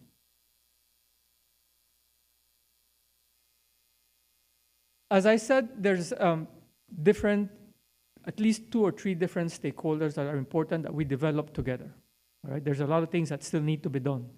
The whole governance structure, the capacity of the Ministry of Health to regulate the system, that capacity still needs to be built. Legislation, sustainable financing, because as I said, the lottery tax is good, but we need to look at other alternatives. And so there's a lot of, what I'm showing you in these 2 slides, that there's a lot of work that still needs to be done by different stakeholders. And we need to develop together. It can't be that only NHI doing their own thing. Health has to do their own thing as well. Let me see. Okay. I guess what we wanted to show here basically is the investment per year. What was our budget per year? Over the 23 years, we have invested as a country in primary care, $329 or $330 million over that period of time. The first 8 years, I must admit that money came from Social Security. That's not a very tenable situation. Legislation was passed to stop that from happening. So as of 2008, I believe the funding for NHI came strictly from government, and no longer money does not come from Social Security. I think a lot of people still think that Social Security is financing NHI. That is not happening, okay? And the law does not permit us to do that anymore.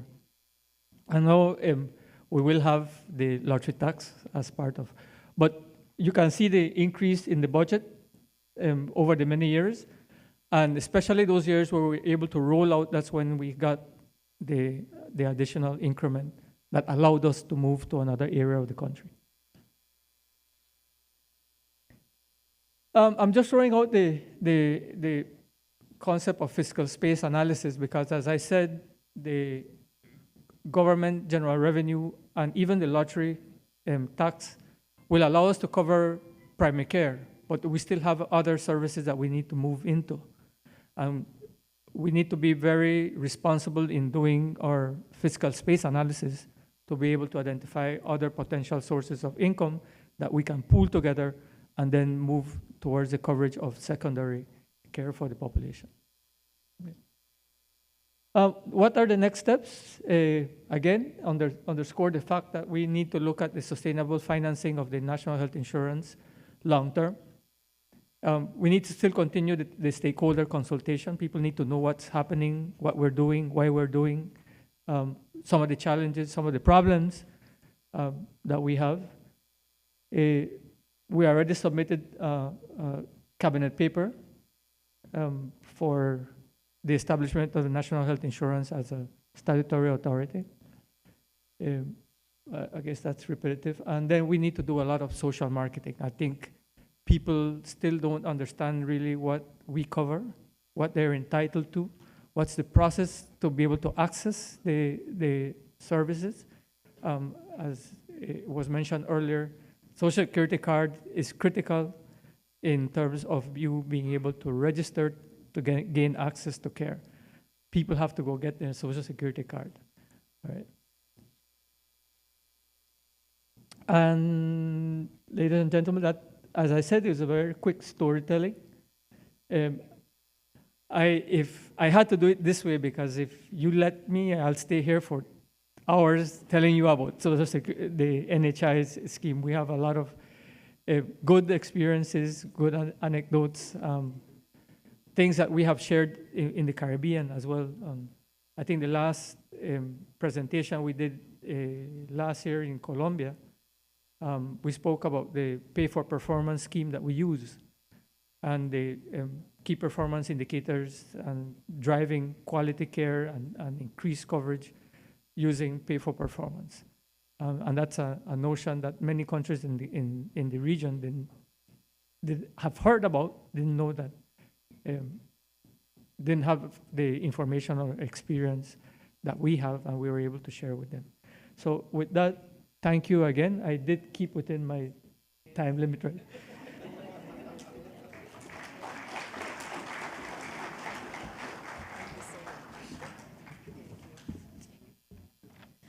Thank you, Dr. Figueroa. Okay, so we're winding down. At this time, I'd like to call all the panelists. I should clarify that statement. We would like to show some appreciation to those persons who agreed to be a part of the panel for the discussion that we had earlier. So we want to show appreciation. I'd like to call Ms. Duran to come to the front to help with the thank you gifts that we have. I'd like to call Ms. Perez, Mr. Pot, Dr. Almendares, and Ms. Put. I hope I said that correctly. So, yes, so we just want to show appreciation to you because you all enhanced our panel discussion, which I believe was very important. Okay, so, all right.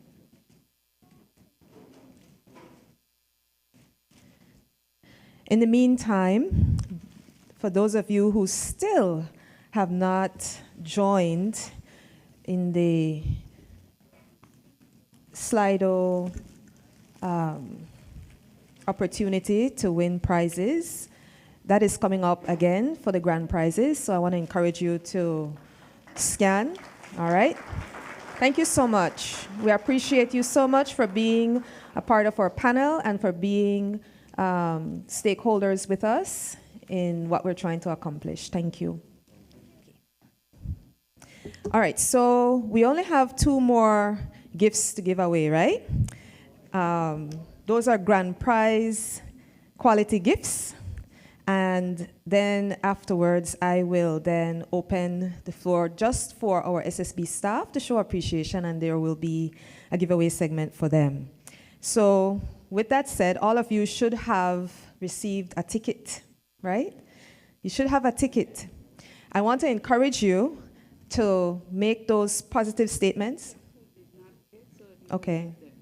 All right, so with a show of hands, if you did not receive a ticket, please let me know so that our team can ensure that you receive a ticket and be able to participate in this next giveaway segment. Is there anyone in the room who did not receive a raffle ticket by a show of hands? It seems that everybody has received a ticket. I don't see anybody raising their hand, so that's really good. Thank you. Oh, Doctor. Okay. All right, so at this time, then, I'm going to call on Mr. Palmer, who is going to choose the winning ticket. See, I'm trying to, make this as fair as possible. You know how that is. And so I'll allow him to choose the winning ticket. And this is for the laptop and the laptop bag. All right, let's see. Winning ticket number is 756065. 756065. Who has the winning ticket?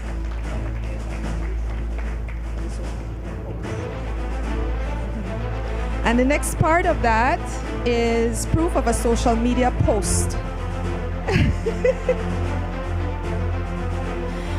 You didn't post on social media?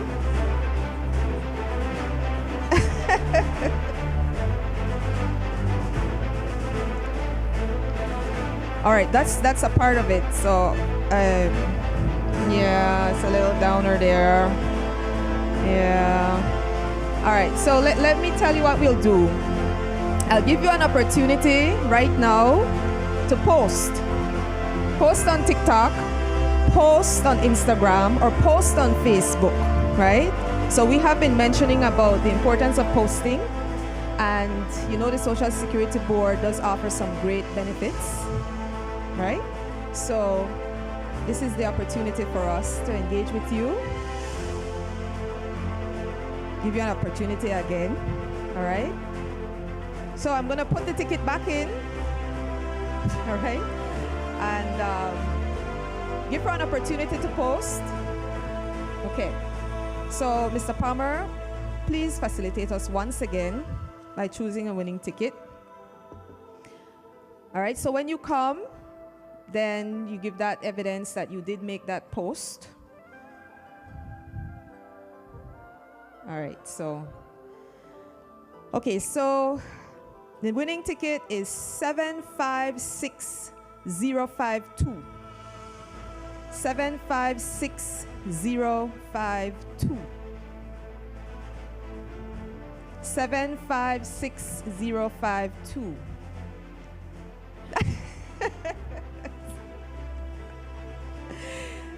All right. Okay. So while we're waiting on that person, we have the last question that we'll be asking for the grand prize. That was the first grand prize. This is the second one.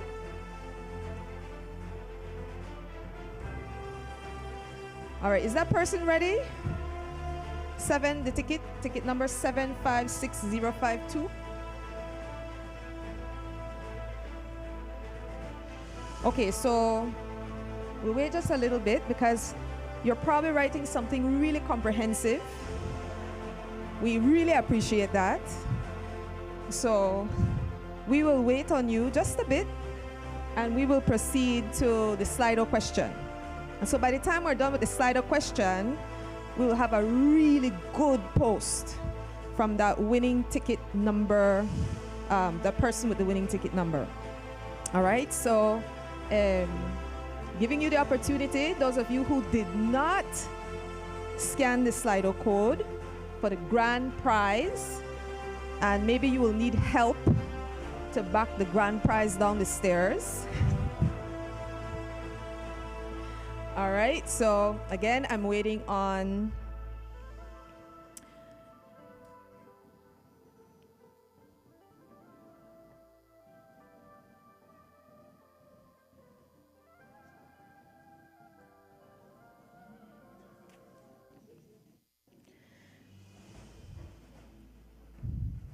okay. As soon as I get the signal, then I will read the last question.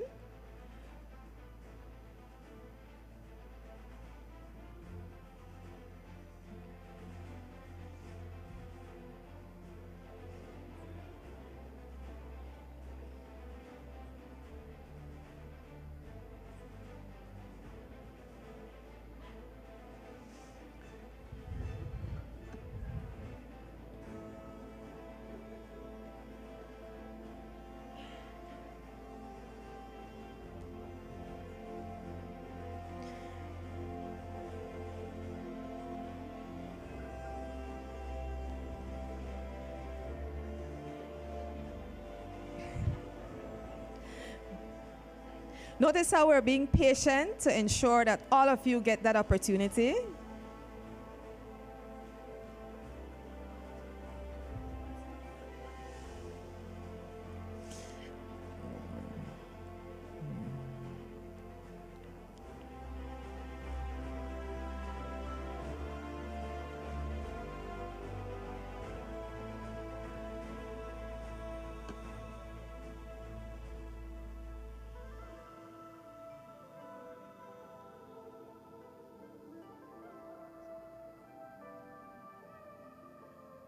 We're ready. So we're ready, right? Okay.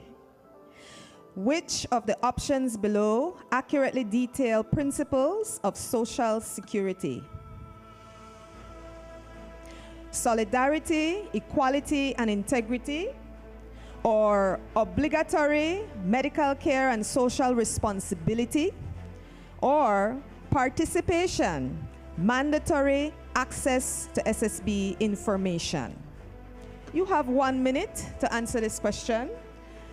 30 seconds. We're counting down.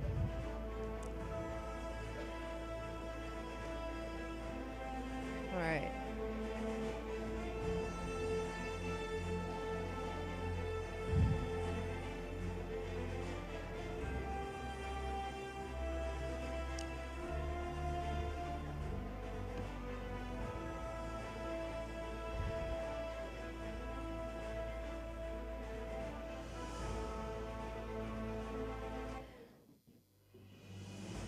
Time is up.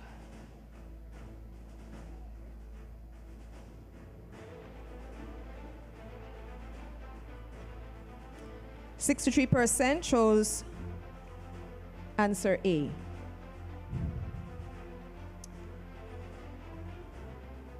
Let's see who's the winning person. Tifara. Tifara.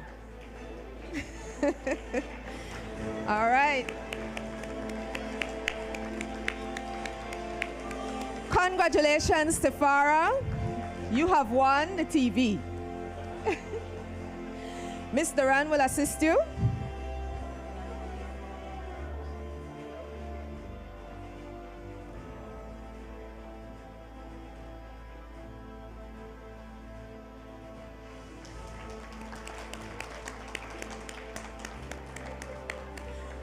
Okay, so we go back to the previous grand prize, which is also very good.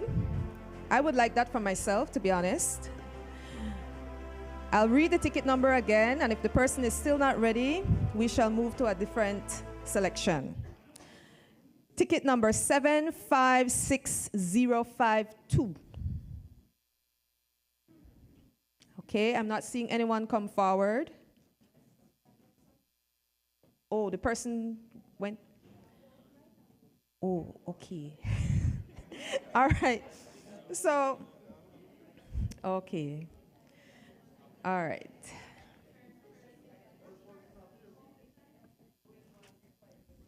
Well, okay.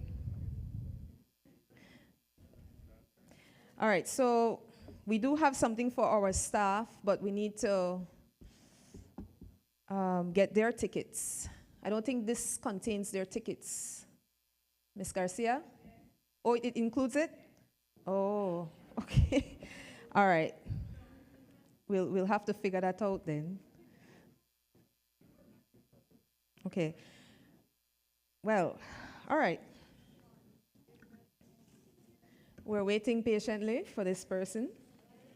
Well,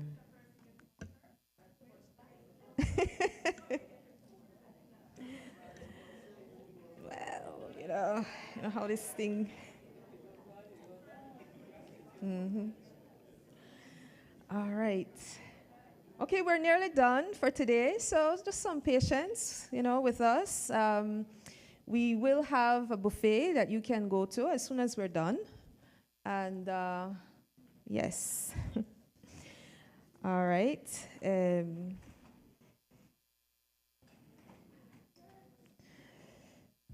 This is a little tough spot here.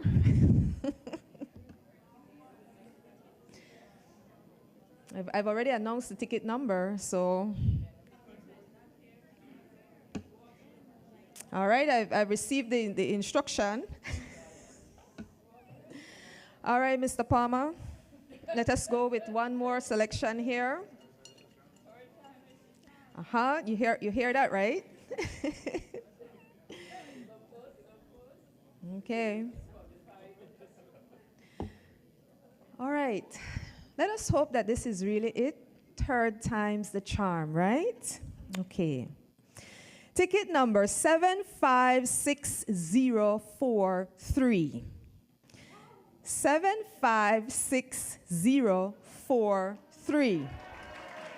All right, there we go. And I assume that you do have a Facebook or a social media post that seals the deal. Okay. Yes. So, all right, let me see. All right, you read it out. Not much, but Social Security means a lot to the people of Belize. That's it. Thank you for participating. And please, Ms. Duran has your prize.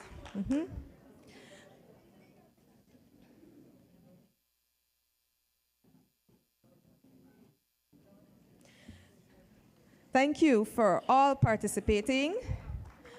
And I will get back to our SSB staff concerning how we will distribute that prize that we have for you. Okay, so at this time, I'd like to call Mrs. Ashanti Martin to give the vote of thanks.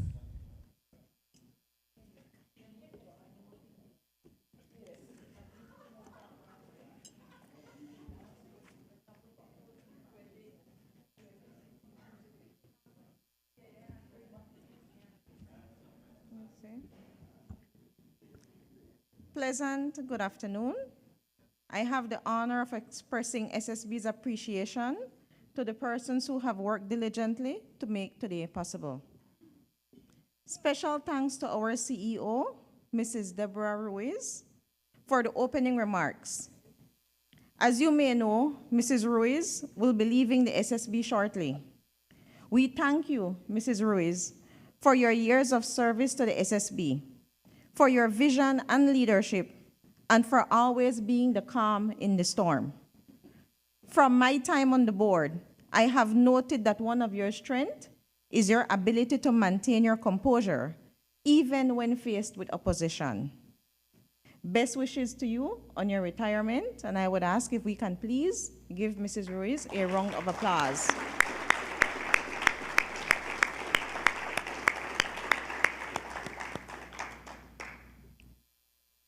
Thank you, Mrs. Leticia Vega, for the keynote address. Ms. Vanessa Veos, our Director of Ceremonies. Ms. Arlene Neal, Mr. Ward McGregor, and Mr. Leo Vasquez for the informative and positive operational review. This staff really is the pillar of the SSB. We therefore take this moment to appreciate all the staff at the SSB who not only worked to make today possible, but whose dedication and hard work has ensured the continued viability of SSB's fund and have safeguarded the fund on behalf of all contributors. I must extend my profound appreciation to our chair, Mrs. Nigeli Sosa, who moderated the panel discussion, and the panelists who participated in the roundtable discussion, Ms. Trisha Perez, Mr. Joshua Pat, Ms. Ishel Poot, Dr. Leroy Almendares, and Mrs. Deborah Ruiz. It was interesting to see the different perspectives of the stakeholders on innovative solutions and collaborative approaches to ensure that the social security system remains resilient, effective, and sustainable. Special thanks to SSB's actuary, Hernando Montas, for presenting his actuarial recommendations, Dr. Ramon Figueroa for his overview of the work of the NHI, Ms. Cindy Burgos for her beautiful rendition of the national anthem, and Pastor Emmanuel Westby for the invocation. Finally, thank you all for taking the time to attend this year's annual public forum and for your continued faith in and support of the SSB. It is essential for the SSB to retain public confidence as we all work towards ensuring that the fund remains viable, resilient, and adaptable to changes for the benefit of all contributors. I hope you will leave today more informed and with renewed confidence in the SSB. Thank you.